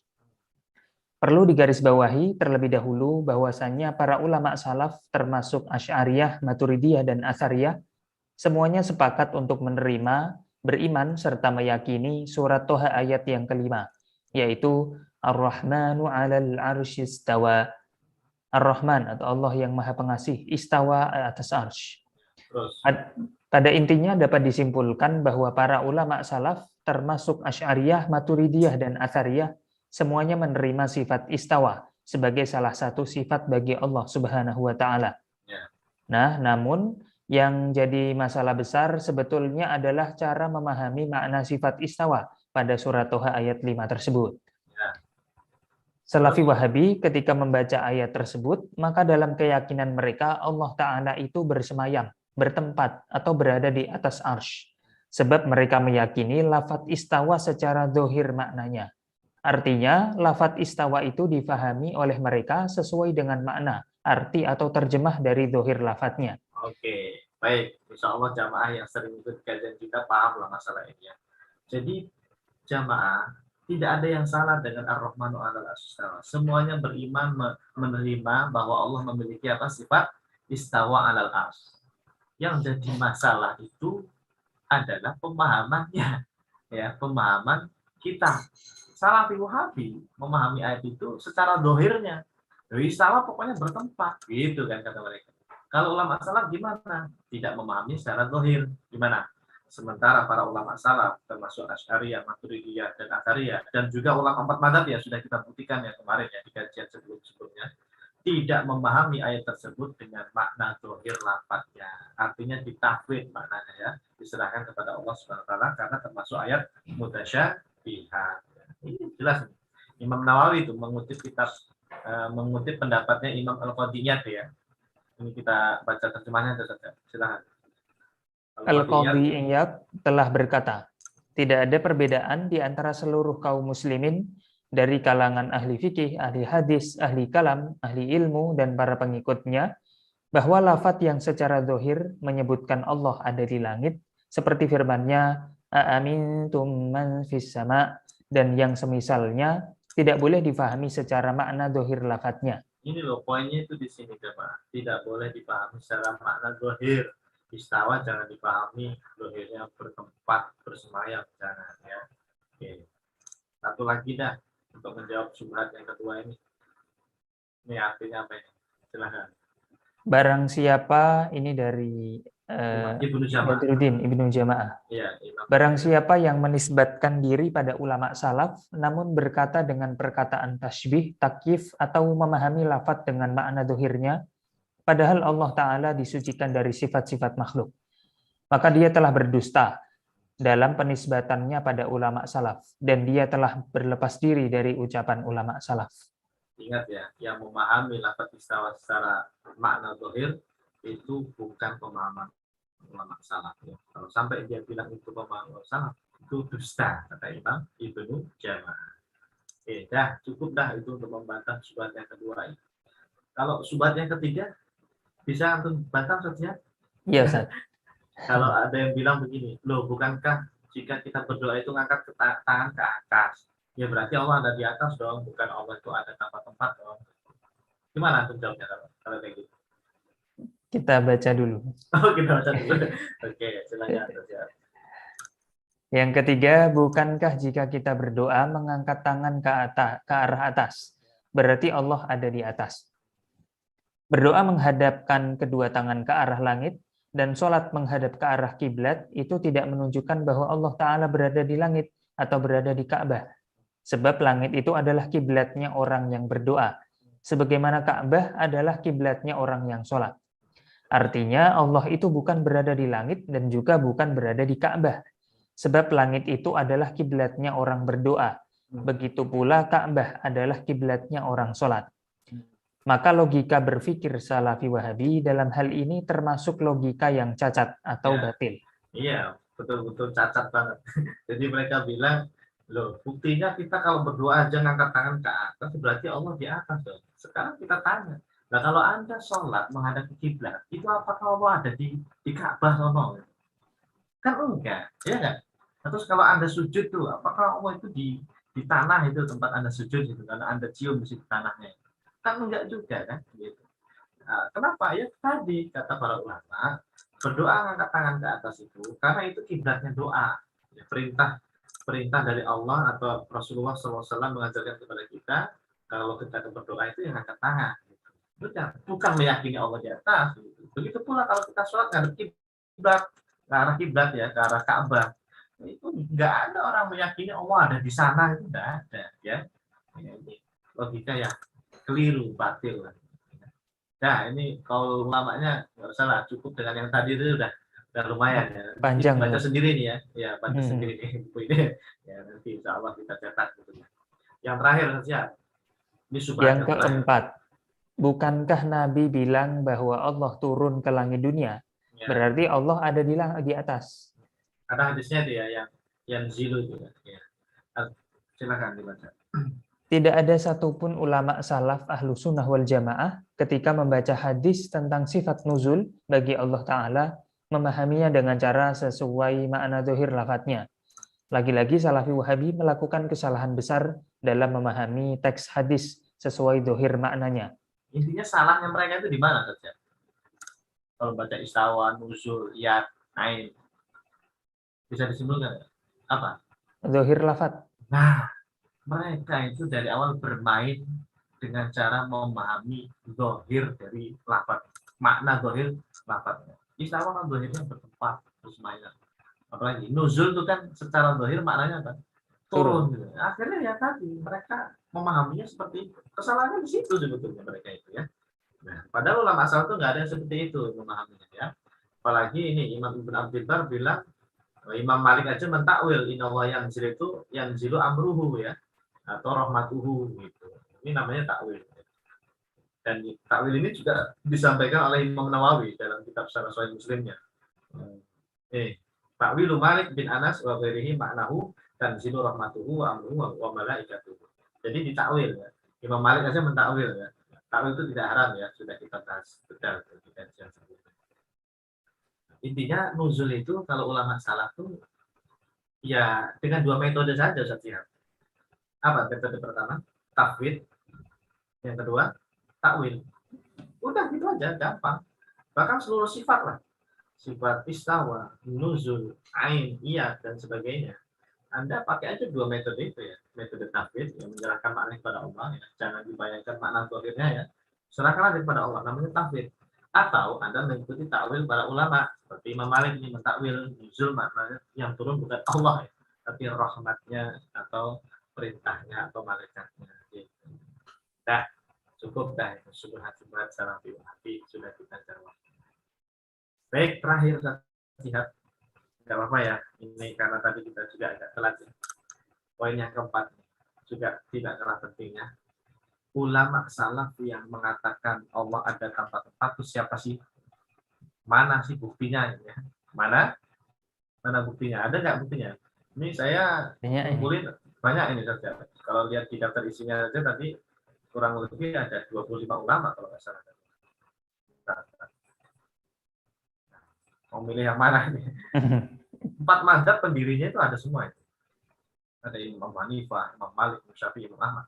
Mereka ini berkeyakinan Allah tanpa tempat loh. Allah ada tanpa tempat. Nanti kita baca salah satu aja deh. Terus siapa lagi nanti kita pilih saja. Mungkin ini ya, Imam Al-Qurtubi. Karena kemarin saya baca bukan baca ya, saya lihat di Facebook itu ada yang nggak tahu Ustadz atau siapa itu. Dia ya gaya-gaya baca kitab Imam Al-Qurtubi saja. Baca tafsir Al-Qurtubi dulu. Dia baca, terus dia simpulkan, nih Imam Al-Qurtubi aja meyakini Allah itu ada di atas aras gitu. Ya. Saya tahu dia itu nggak paham apa yang dia baca saja. Dia keliru dalam memahami walam tu'lam hakikatuhunya itu, yang domirhunya itu. Bahkan kalau kita mau jujur, di lembaran yang lain Imam Qurtubi itu justru mengatakan Allah itu ada tanpa tempat, wala makan. Nah, nanti kita baca ini penting ya. Imam Al-Qurtubi ya, kadang dipakai oleh Salafi Wahabi untuk apa ya, sebagai tameng bagi mereka. Ini katanya sesuai dengan mereka. Enggak ya. Imam Al-Qurtubi itu enggak seperti akidah Salafi Wahabi. Mungkin itu nanti kita klik ya. Halaman berapa ini? Ingat 48 saja. Ingat. Satu lagi nanti ini ya, yang dari Hambali nih. Halaman 50 sama halaman 53. Ingat 48, 50 ya, gitu ya. Oke, kita pilih yang dari 4 mazhabnya ini Imam Malik lah. Coba. Imam Malik. Ya. Sebetulnya ini perkataannya Imam Abu Hanifah, tapi nanti di akhir itu disebutkan ini adalah pendapat Imam Malik, Syafi'i, dan Ahmad bin Hanbal. Makanya ini penting sekali. Silakan Ustaz. Antum mungkin langsung mulai saja Ustaz baca langsung. Arabnya. Oh, atau saya langsung terjemahannya aja. Kita baca Arabnya aja biar apa ya? Ya lebih ilmiah aja gitu ya. Mana buktinya gitu loh ya. Kalau terjemah doang kan kayaknya orang nggak percaya gitu. Kita tampilkan Arabnya juga. Jadi ini jamaah ada kitab namanya Isyaratul Maron. Sering banget ini kita kutip ya. Bahkan kita ulang-ulang terus nih Ustaz ya kitab ini ya. Karya Imam Kamaluddin Al-Bayadi, seorang ulama madzhab Hanafi, yang mana beliau ini ya tentu paham banget lah sanad keilmuan Imam Abu Hanifah. Beliau bilang dalam kitab ini bahwa Imam Abu Hanifah, Imam Malik, Imam Syafi'i, dan Imam Ahmad bin Hanbal itu telah meniadakan tempat bagi Allah Ta'ala. Buktinya ini. Qala al-Imamu Abu Hanifah rahimahullahu ta'ala fi kitabih al-Wasiyah. Ada kitab Al-Fiqh Al-Akbar, ada kitab Al-Wasiyah. Apa kata Imam Abu Hanifah? Wallahu 'alal arsy istawa bila kaifin min ghairi an yakuna lahu hajatun wastiqrarun alaihi. Ya, intaha. Terus dikomentari oleh Imam Kamaluddin. Wa hadza madhhabus salafi. Fa tafwidu ilmiha ila Allah ta'ala ta'wilun aidan lakinnahu ijmal. Wa huwa madhhabus salafi fi jami'i sifatil mutasyabihat wa ikhtarahu Malikun wa Syafi'i wa Ahmad bin Hanbal. Coba artinya. Imam Abu Hanifah rahimahullahu ta'ala telah berkata dalam kitab Al-Wasiyah, Allah istawa atas arsy tanpa kaifiyah, tanpa bermakna membutuhkan arsy dan tanpa bertempat di atas arsy. Saya berkata, ini adalah madhab ulama salaf. Mentafwid atau menyerahkan ilmunya kepada Allah Ta'ala juga bisa disebut takwil ijmali. Ini adalah madhabnya ulama salaf dalam memahami semua sifat mutasyabihat. Dan ini adalah pendapat yang dipilih juga oleh Imam Malik, Imam Syafi'i, dan Imam Ahmad bin Hanbal. Oke, jadi dari baca kitab ini aja udah dapat 4 ulama kita jamaah. Imam Abu Hanifah, kemudian Imam Malik, Imam Syafi'i, dan Imam Ahmad. Keyakinannya sama jamaah, 4 mazhab itu, pendiri 4 mazhab ya. Sama dengan Imam Asy'ari, sama seperti ulama Asy'ari yang Maturidiyah dan Athariyah ya. Tapi nggak sama dengan Salafi Wahabi ya, nggak sama. Nah, kenapa? Ini Imam Abu Hanifah tadi bilang Allah memang istawa atas aras tanpa kaifiyah. Nah, maksudnya apa? tanpa makna membutuhkan aras, bahkan tanpa bertempat di atas aras. Berarti Imam Abu Hanifah itu meniadakan tempat bagi Allah karena tidak bertempat di atas aras. Gitu. Tanpa bertempat di atas aras. Kalau bukan bertempat di atas aras, di mana dong? Apakah di bumi? Apakah di ini? Enggak, pokoknya tanpa tempat. Gitu. Artinya apa? Artinya Imam Abu Hanifah ini meniadakan tempat bagi Allah. Karena aras itu kan tempat ya, setiap ya. Ya jisim kan. Jisim berbentuk. Tempat namanya. Allah itu tidak bertempat di aras, kata Imam Abu Hanifah. Dan ini, pendapat ini diyakini atau dipilih oleh Imam Malik juga, Imam Syafi'i dan Imam Ahmad bin Hanbal. Ya, dan ini sudah banyak buktinya, jemaah, alhamdulillah ya. Terutama antum coba simak kajian kita, apa itu setiap dulu itu. Benarkah ulama 4 mazhab meyakini Allah di atas langit ya, di atas aras ya. Itu sudah kita berikan semuanya ya. Nah, selama ini Salafi Wahabi mengklaim mazhab itu sesuai dengan akidah mereka, itu keliru mereka itu. Salah dalam memahami teks-teks ibarah para ulama. Padahal ulama salaf itu mentafsir ya. Kebanyakan mentafsir makna dari sifat-sifat Allah Subhanahu wa taala. Ya. Oke. Sampai sini sudah paham ya yang ini ya setiap ya. Insyaallah. Satu lagi. Oke, satu lagi tadi Imam Al-Qurtubi halaman berapa? 48. 48. Oke, baik, silakan. Imam Al-Qurtubi yang wafat tahun 671 Hijriah telah berkata dalam kitabnya Al-Jami' li Ahkamil Quran bahwa Allah Subhanahu wa taala itu ada tanpa bertempat. Ini kalau bisa nanti ada yang ini ya, video ini disebar ini karena ada ustadz, nggak tahu dia ustadz atau bukan gitu, baca kitab Al-Jami' ya, tafsir Al-Qurtubi, dibaca terus disimpulkan sendiri, kata dia ini Imam Qurtubi berkeyakinan Allah di atas aras katanya. Padahal Imam Al-Qurtubi menyatakan Allah Ta'ala itu ada tanpa tempat. Buktinya ini. Wal akhbaru fi hadzal babi kathiratun sahihatun muntashiratun musyiratun ilal ulu la yadfa'uha illa mulhidun aw jahilun mu'anidun. Ini tafsir Al-Qurtubi Ustaz ya. Wal muradu biha tawfiruhu wa tanzihu anis apa ini bacanya? Safli ya. Anis safli wa tahti gitu ya. Wa wasfuhu bil ulu wal adhamah la bil amakini wal jihati wal hududi bi annaha sifatul ajsam. Wa inama turfa'u al aidi bi du'a ila sama li anna sama mahbatul wahyi wa manzilul qadr wa mahalul quds wa ma'dinul mutahharin minal malaikah wa ilaiha turfa'u amalul ibad wa fawqaha arshuhu wa jannatuh kama ja'ala Allahu al-ka'bata qiblatan lid du'a was shalah wa li annahu khalaqa al-amkinah wa huwa ghairu muhtajin ilaiha wa kana fi azalihi qabla khalqil makan wa zaman. Nah ini poinnya, wala makana lahu wala zaman wa huwa al-an ala ma alaihi kan. Tentu baca yang terakhir aja lah. Oke, yang terakhir maknanya Allah ada tanpa tempat dan tanpa zaman. Dialah Allah yang sekarang sama seperti yang dulu. Tapi artinya nggak seindah Arabnya, Ustaz. Betul. Makanya belajar bahasa Arab itu penting ya, setiap. Benar. Karena baca terjemah itu kadang nggak dapat daunnya ya, nggak dapat daunnya. Meskipun saya udah berusaha banget tadi terjemahnya itu gimana nih ya biar orang paham. Biar kayak puitis gitu. Iya. Tapi lebih nikmat baca Arabnya jangan. Makanya saran saya tolong pelajari bahasa Arab ya.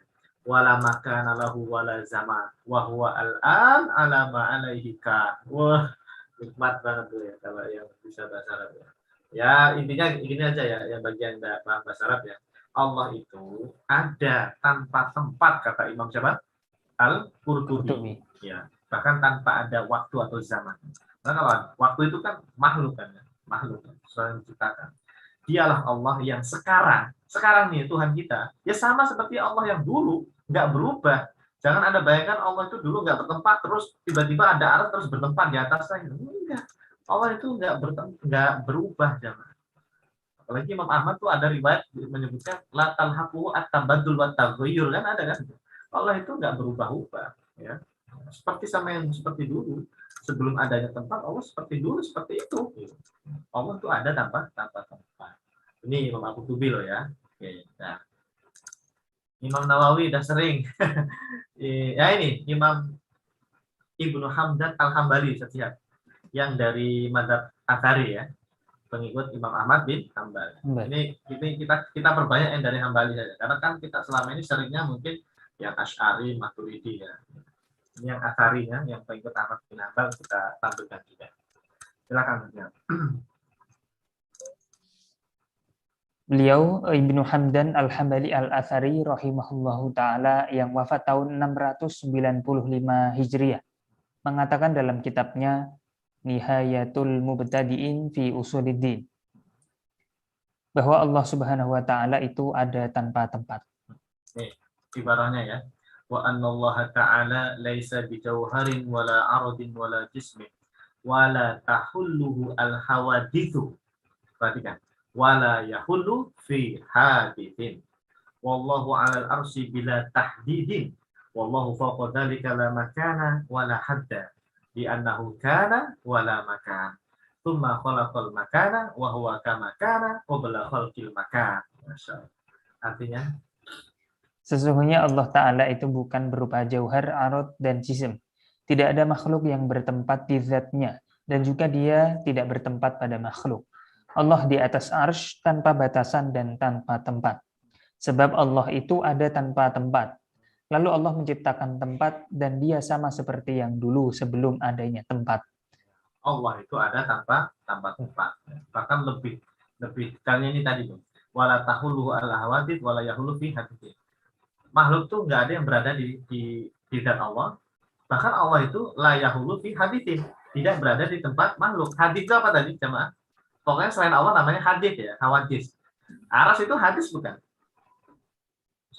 Hadis ya. Hadis, makhluk kan ya. Aras itu kan makhluknya Allah, ciptaannya Allah. Nah, Allah itu la yahulu fi haditsin. Ya berarti Allah tidak bertempat di aras. Ini pengikutnya Imam Ahmad ya. Ulama Hambali Al-Athari yang murni, bukan KW-KW ya. Oke. Karena ada yang KW-nya. Yang KW-nya ya itu yang ngaku-ngaku ikut Hambali, ikut Athari ya. Ikut Imam Ahmad tapi akidahnya meyakini Allah di atas aras. Ya. Nauzubillah. Itu sudah diwanti-wanti oleh Imam Ibnul Jauzi Al-Hambali. Di zamannya Imam Ibnul Jauzi itu saya lihat tahun 500-an. Beliau ulama Hambali, Ibnul Jauzi. Beliau itu marah besar.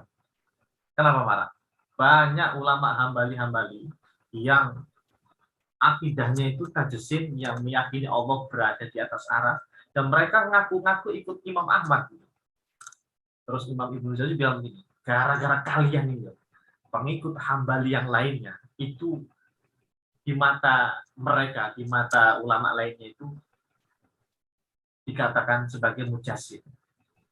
Bahasanya itu apa ya? Lam yujad Hambali illa mujassim atau gimana gitu saja.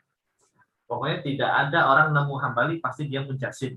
Gara-gara tadi loh, gara-gara orang yang menisbatkan kepada Imam Ahmad Hambali ngaku-ngaku ya. Padahal Imam Ahmad itu nggak kayak gitu. Itu Ibnu Jauzi Al-Hambali marah besar di dalam kitabnya. Beliau tulis di dalam kitab apa itu ya? Kitab Syubhat Tasbih kalau nggak salah. Insyaallah. Nah ini lebih lengkapnya di sini ya disebutkan Imam Ibnu Hamdan Al-Hambali Al-Athari. Allah beliau ini mewarisi akidahnya Imam Ahmad ya. Allah itu la yahulu fi hadis. Cukup setiap atau satu lagi yang Hambali? Oh, ini Hambali cukup lah ya. Cukup. Ini Ibnu Hajar. Saya senang nih karena di sini ada Imam Bukhari-nya. Coba kita baca dulu. Terakhir. Setelah ini kita tanya jawab. Ibnu Hajar. Al-Imam Ibnu Hajar Al-Asqalani rahimahullahu taala yang wafat tahun 852 Hijriah telah berkata dalam kitabnya Fathul Bari, Syarah Sahih Bukhari ya. Beliau meniadakan tempat bagi Allah taala. Ya. Babu qaulillahi ta'ala ta'rujul malaikatu warruh ta'rujul malaikatu apa itu? Ta'rujul malaikatu warruhu ilaihi wa qauluhu ta'ala ilaihi yas'adul kalimu at-thayyib. Wa qala Ibnu Battal gharadul Bukhari gharadu al-Bukhari fi hadzal babi ar-raddu 'ala al-jahmiyati al-mujassimati fi ta'alluqiha bi hadhihi al-dhawahiri. Wa qad taqarrara anna Allah laisa bijismin fala yahtaju ila makanin yastaqiru fihi faqad kana wala makan wa inna ma adafa al ma'arij ilaihi idafata tashrif wa makna al irtifa ilaihi itila'uhu ma'a tanzihi anil makan. Artinya saja Bab tentang firman Allah Ta'ala, para malaikat dan malaikat Jibril naik kepadanya, dan kepadanya lah akan naik perkataan-perkataan yang baik. Imam Ibnu Battal berkata, maksud Imam Al-Bukhari menyebutkan bab ini adalah untuk membantah kelompok Jahmiyah dan Mujassimah yang memahaminya secara zahir lafadznya saja. Padahal Allah Ta'ala bukanlah jism, maka Allah tidak butuh tempat untuk berada. Allah sudah ada sebelum tempat itu ada. Sesungguhnya penyebutan naik ke atas itu maksudnya untuk memuliakan zat Allah. Maka Allah Maha Tinggi. Maksudnya tingginya Allah dengan meniadakan tempat baginya.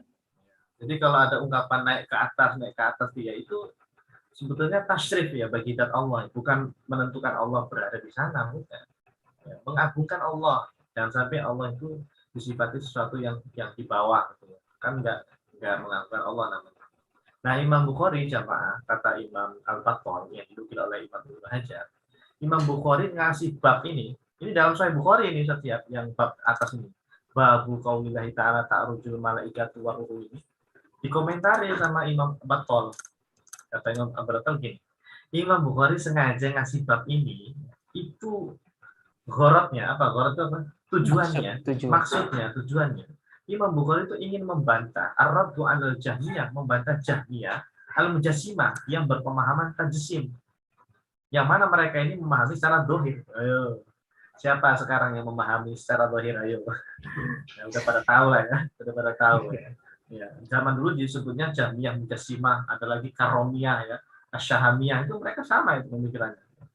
Padahal waqat taqarrara, sesungguhnya Allah itu ya laisa bismin, Allah itu bukan jisim yang butuh tempat untuk bertempat, enggak. Faqad kana wala makan. Allah itu ada tanpa tempat. Gitu. Paham ya? Terus ini ya. Membukhari loh ya untuk membantah keras bagi yang memahami secara zahir. Insyaallah. Alhamdulillah jamaah yang dimuliakan Allah SWT. Saya kira untuk materinya cukup sampai di sini dulu, Ustaz ya. Saya dari awal itu dari pertemuan pertama sampai sekarang, kalau nggak salah udah 18 pertemuan kalau nggak salah ya Ustaz ya. Memang fokus kita itu bicara tentang madzhab akidah. Ya kan Ustaz ya? Tentang Asy'ari, Maturidi, Atsari, dan tentang pemikiran asma wa sifat ya, tentang perdebatan sifat seperti istawa, nuzul dan sebagainya. Karena ini bab yang menurut saya paling penting, sebab di zaman sekarang sudah banyak subhat-subhat yang orang awam bahkan ahli ilmunya pun banyak yang terjebak ya, tergelincir pada pemahaman yang keliru, yaitu pemahaman kelompok Salafi Wahabi yang memahami secara zahir makna. Karena saya dahulukan bab-bab seperti ini jamaah biar pada paham. Nanti di akhir-akhir itu kita agak slow saja karena ngaji kitab nanti. Ngaji kitab Aqidatul Awam ya. Ada bab. Jadi kayak ngaji fikih lah, dari toharo, sholat, puasa, zakat. Nah, akidah itu juga ada bab-babnya. Dari bab ini. Insyaallah. Yang penting ini kita selesaikan dulu nih ya sifat-sifat Allah ini ya. Yang kadang-kadang salah wahabi banyak bermain di situ. Istawa, apalagi nuzul. Minggu depan kalau nggak salah tentang sifat wajah ya, atau ain atau yad nanti kalau nggak salah. Insyaallah. Baik, wallahu a'lam bishawab. Monggo setiap jamaah mungkin ada pertanyaan kita diskusi.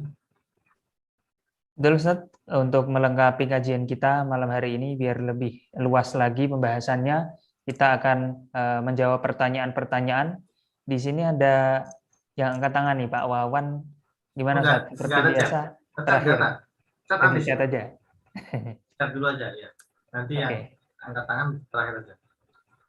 Yang pertama ini ada kalau Allahu Akbar makna yang tepat apa Ustadz? Diartikan Allah Maha Besar seolah-olah Allah itu jism atau arad. Ya.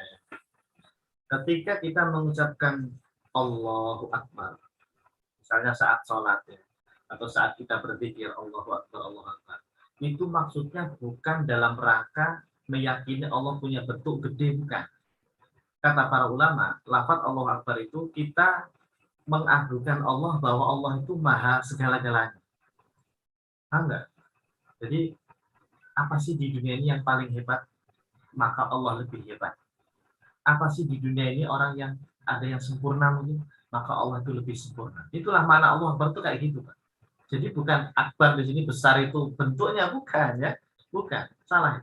Jadi Allah Maha Besar itu adalah dari segi kudrohnya atau sifat-sifatnya dan sebagainya. Ya, kita meyakini Allah itu Maha Kuasa. Itu yang dimaksud dengan akbar. Ya, jadi jangan Anda bayangkan Allah Akbar terus bentuknya gede gitu ya, jangan, clear. Gitu. Ya, itulah tadi karena orang memahaminya secara dohir makna ya. Ya, seperti salah nabi kan zahir mana? Kan Allah Akbar. Akbar itu artinya kan lebih besar. Keliru itu. Secara zahir itu bukan akidahnya ulama sana. Jadi intinya ketika Anda membaca Allah Akbar, itu meyakini tentang keagungan atau kehebatan Allah SWT. Kemahabesaran Allah lah. Tapi bukan dari segi bentuk. Oke. Allah. Ada lagi?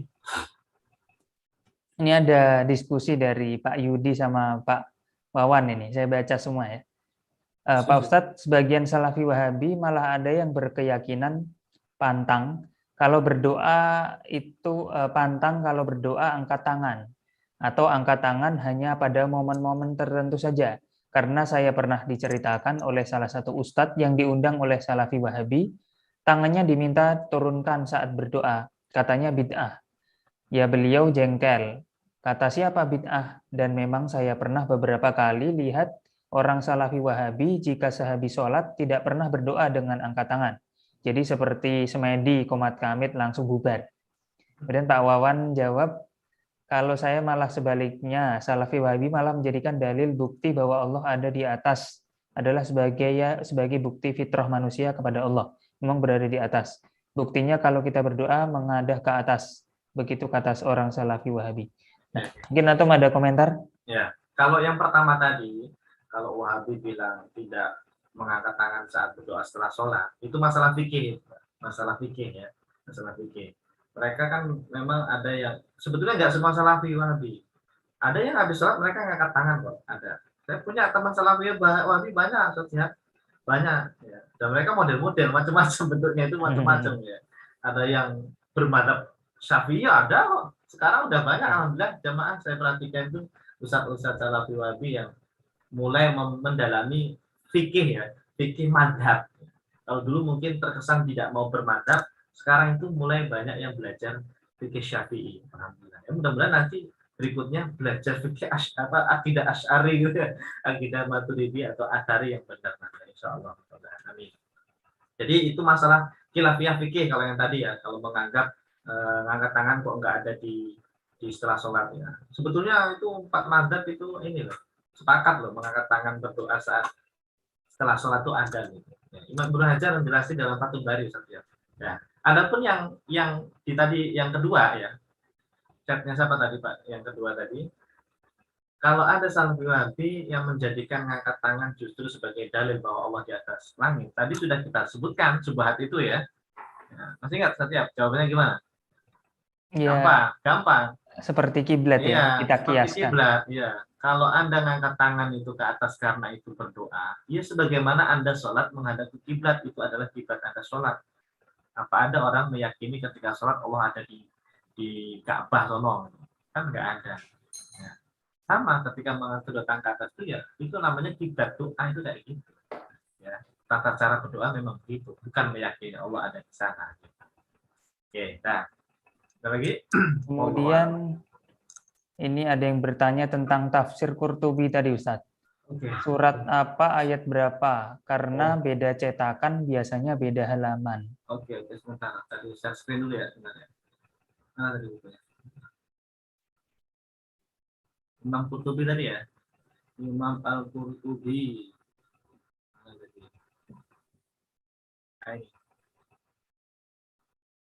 Saya ini ngambilnya versi Maktabah Samila.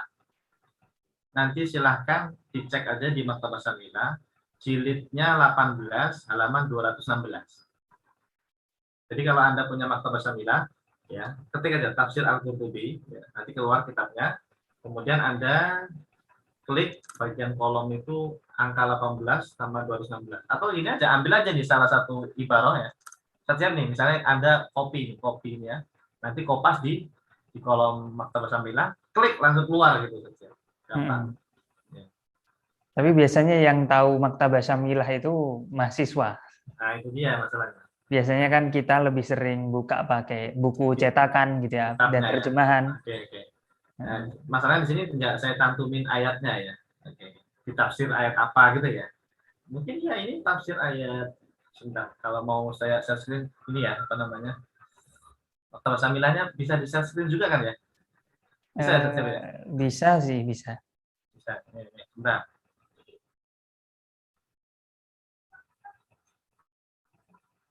Nih, nah kelihatan nggak nih Maktabah Samilah saya? Lihat. Di saya belum muncul, Ustaz. Belum. Share screen-nya masih PDF. Oh, berarti PDF-nya ditutup dulu berarti. Sebentar. Stop screen dulu, antum ganti. Nah, ini. Nah, ini Maktabah Samilah saya kayak gini nih, lihat. Oh iya. Ini yang menemani saya sehari-hari menulis kitab atau menulis buku akidah. Nih caranya gini. Bentar ya, saya agak maju sedikit. Yang belum punya harus download dulu berarti, Ustaz. Al-Qurtubi ya. Al-Qurtubi. Nah, ini. Kemudian, bentar. Ini kitab tafsirnya kita klik nih, tafsir Al-Qurtubi. Udah? Nah ini, Al-Jami' li Ahkamil Quran. Kelihatan saja?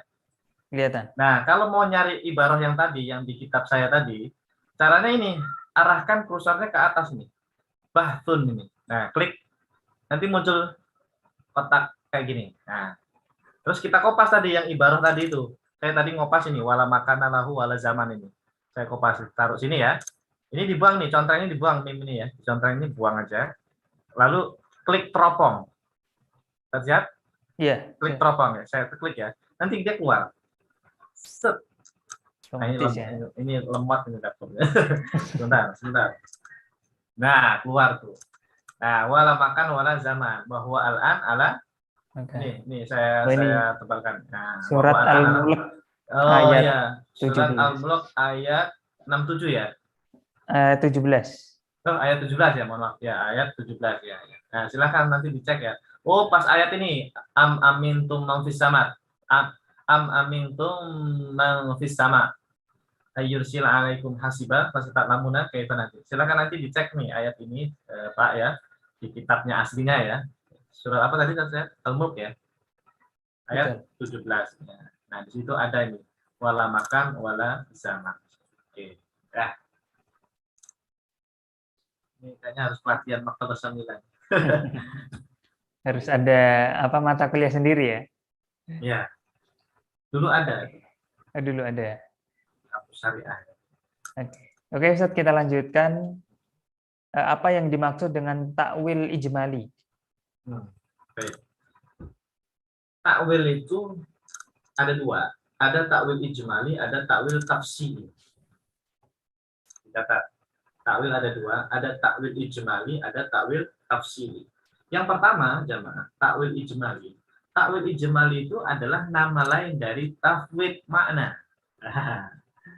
Berarti tafwid makna yang selama ini kita pelajari, bahkan ini yang diyakini mayoritas ulama salaf ya, yang mutaqaddimin ya, ketika baca istawa, nuzul, iyad, ya pokoknya iyad, istawa, serahkan maknanya kepada Allah. Itu kan kita nyebutnya tafwid ya, setiap ya. Namanya apa? Tafwid mana? Iya, inilah yang disebut namanya takwil ijmali. Kenapa? Karena sebetulnya itu ditakwil juga. Ada maknanya, cuma maknanya nggak ditentukan. Maknanya serahkan aja lah kepada Allah gitu. Makanya disebut dengan takwil tapi ijmali secara global. Ada maknanya istawa itu, tapi hanya Allah yang tahu. Gitu. Sementara yang kedua, ini tafsir namanya takwil namanya tafsili. Ijmali lawannya tafsili. Ya. Takwil ijmali, nomor dua takwil tafsili. Kalau tafsir itu berarti diperinci benar nih. Takwilnya apa nih kita yang menentukan. Kayak tadi Imam Malik menentukan takwil nuzul, sifat nuzul Allah yang zil tadi turun itu. Maksudnya di takwil yang turun adalah amruhu atau tadi malaikatuhu atau apa tadi rahmatuhu gitu. Itu namanya takwil tafsili. Ya, namanya apa? Takwil tafsili. Jadi takwil-takwil yang selama ini kita temui ya itu namanya takwil tafsili namanya. Takwil apa? Tafsili. Adapun takwil ijmali itu nama lain dari tafwid makna gitu aja. Alhamdulillah. Terima kasih yang bertanya ini. Terima kasih banget saya. Karena ini penting juga ya. Supaya kita tahu apa itu bedanya takwil ijmali sama takwil tafsili. Intinya ijma itu ya tafwid mana tadi. Tafwid mana. Wallahu a'lam. Muradifnya gitulah Ustaz ya. Ya, Kok muradif? Iya, iya persamaan ya. iya nama lainnya lah. Kemudian ini yang di chat terakhir Pak Budi, bagaimana melihat Allah di surga sedangkan Allah tanpa tempat dan zaman? Ya, saya juga belum ke surga, Pak. Jadi pertanyaan Anda itu sama seperti Anda bertanya, jadi Allah itu kayak apa? Ya saya nggak bisa jawab. Jadi Allah kayak apa, saya nggak bisa jawab. Sama seperti masalah gimana kita nanti melihat Allah di surga. Itu masalah gaib, jamaah. Kita nggak tahu seperti apa. Makanya kan para ulama selalu bilang apa? Bila kaif. Ru'yatullah bila kaif. Tanpa kaifiah, tanpa mekanisme. Karena begini, jamaah. Kehidupan di dunia dengan akhirat itu berbeda. Jangan disamakan. Kalau kita melihat sekarang nih ya, saya bisa melihat HP ini, setiap bisa melihat HP, pamer HP ya. Harus punya apa? Mata. Kita punya mata, alhamdulillah ya. Terus untuk melihat HP harus ada cahaya nggak? Betul, ada cahaya. Harus ada cahaya. Terus apa lagi? Wah banyak lah, syarat-syaratnya banyak lah. Nah, syarat-syarat yang seperti ini itu kan berlakunya di dunia. Barangkali nanti di akhirat nanti beda lagi, ilmu fisikanya beda lagi. Wallahu a'lam, kita nggak ada yang tahu. Tapi nanti ada jawaban yang lebih memuaskan. Itu jawabannya Imam Nawawi di kitab Syarah Sahih Muslim tentang ru'yatullah fil jannah. Melihat Allah di surga itu redaksinya apa gitu ya. Nanti kita bahas deh di kajian Buat tertentu pertemuan, ya. buat kajian sendiri. Insya Allah nanti temanya mungkin tentang ru'yatullah gitu. Insya Allah. Itu ada jawaban detailnya. Jadi kalau secara sekilas ya saya katakan wallahu a'lam. Kita bisa melihat Allah Subhanahu wa taala di surga bila gaib gitu. Karena itu masalah gaib. Allah. Jangan dibayangkan. Kullu ma khatara bi balik Allahu fil dzalik itu aja. Apa yang Anda terbesit dalam pikiran Anda tentang Allah, Anda bayangin nanti di surga melihat Allah kayak gini. Allah itu fi khilafi dzalik itu aja. Allah bukan seperti itu. Cukup. Ya, di chat sudah selesai Ustadz. Alhamdulillah. Kita persilakan yang ya. angkat tangan. Ya, Pak Wawan ya terakhir. Iya, Pak Wawan. Silakan. Oke, Pak, silakan, Pak. Baik, Assalamualaikum Ustaz. Waalaikumsalam. Tentang Allah ada tempat-tempat. Iya, Ustaz ya. Tentang apa namanya? Allah wujudun makan bila makan. Jadi antara perdebatan antara Salafi dan Asy'ari ini memang tidak ada habisnya ya. Jadi Salafi berargumen bahwasanya tidak mungkin Allah itu ada sementara tidak bertempat. Sementara dari kalangan Asy'ariyah itu logis saja. Allah tidak menempati suatu tempat itu hal yang biasa saja. Toh sebelum Allah menciptakan tempat juga Allah ada gitu kan. Iya, kenapa harus repot-repot gitu, harus memikirkan tempat seperti itu kan kurang lebihnya Ustaz ya. Ya itu kan tadi jawaban kita di syubhat nomor berapa tadi itu ya. Syubhat nomor 2 ya atau nomor 1 tadi. Ya nomor 1 ya. Ya itu yang kita sebutkan tadi ya. Iya, intinya kenapa harus repot gitu. Allah juga ada sebelum tempat itu ada gitu. Iya, kan Allah itu maha hebat ya. Iya. Maha kuasa. Kitanya aja, akal kita aja yang nggak nyampe. Mereka pengen menyamakan Allah kayak kita, harus bertempat. Nggak bisa. Allah itu laisa kamitslihi syai'. Ayatnya udah jelas ya. Mungkin mereka kehilangan ayat laisa kamitslihi syai'. Ya Allah. Iya, itu sih udah clear sih Ustaz. Saya lebih udah clear. Hanya menegaskan ya. Menegaskan gitu. Artinya saya meyakinkan dari Asy'ari nggak harus repot, Allah sudah betul. Ada sebelum tempat itu ada, kenapa harus merepotkan kita sesuatu yang Allah itu ada dan bertempat gitu.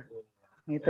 Yang jadi bingung ini Ustaz, kaitan dengan tasawuf sih ya, kebertempatan Allah ini dengan konsepnya al-halaj itu ya, kalau paham di Indonesia itu kan Siti Jenar itu ya, konsep hulul. Jadi hulul itu adalah penyatuan dua wujud antara seorang hamba dan Allah gitu. Nah ini kan dalam konsep bidang tasawuf. Tapi kalau kita kaitkan dengan tauhid itu kayaknya agak bertentangan gitu. Sementara di dalam tasawuf sendiri itu paham tasawuf falsafi itu kan memang ada tuh paham al-halaj atau pahamnya Siti Jenar yang ditentang oleh para wali itu ketika ditanya, di mana Siti Jenar? Siti Jenar tidak ada, yang ada hanyalah Allah. Gitu. Apakah ini juga tidak menyalahi kondisi tauhid itu sendiri, Ustaz, dengan paham al-halal seperti itu, Ustaz? Mohon penjelasannya, Ustaz. Wah, saya harus mengatur posisi dulu.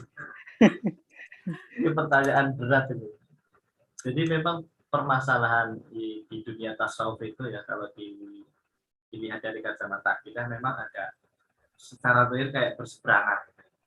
Nah, saya sendiri berkaitan dengan ulama sufi atau tasawuf itu tidak begitu mendalami.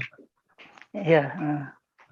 Kalau tidak salah, yang lebih paham tentang tasawuf untuk zaman sekarang itu saya bisa melihatnya itu Dr. Buya Ar-Razi Hashim.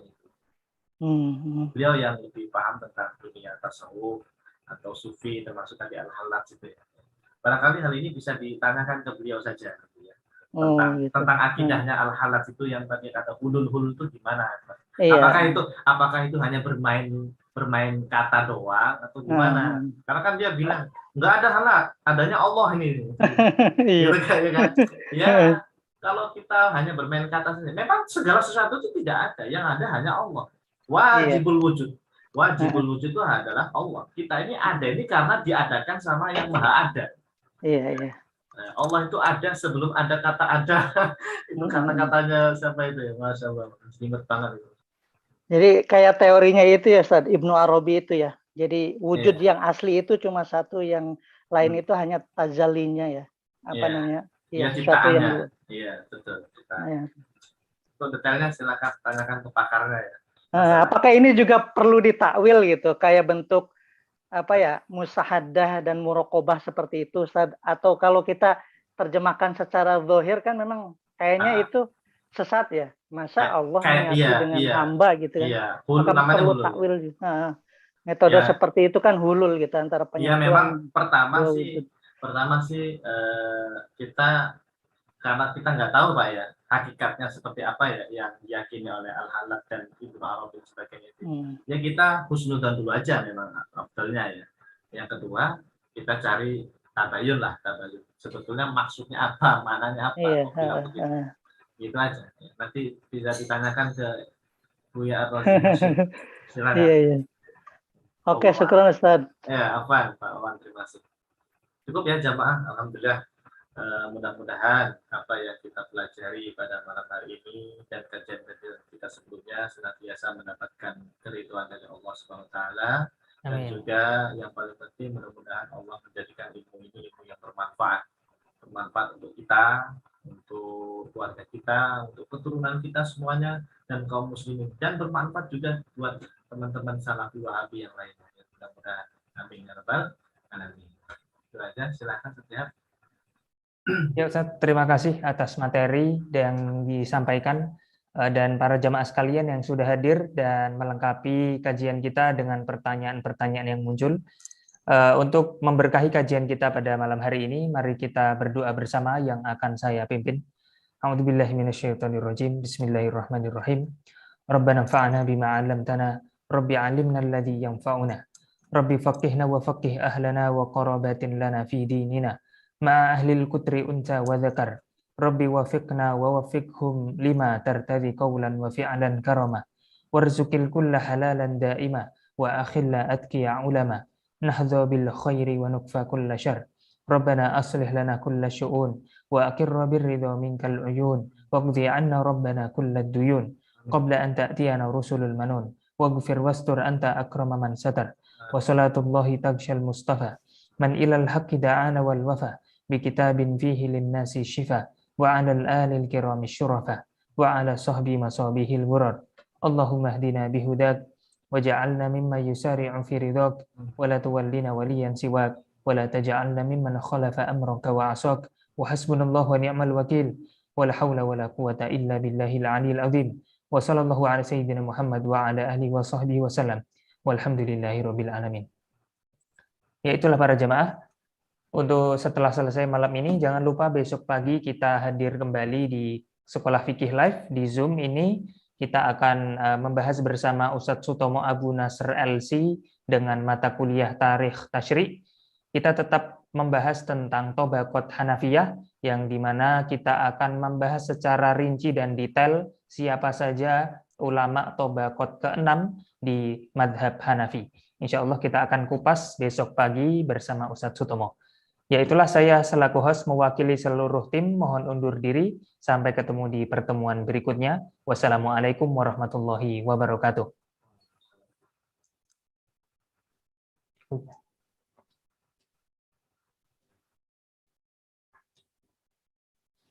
Lupa.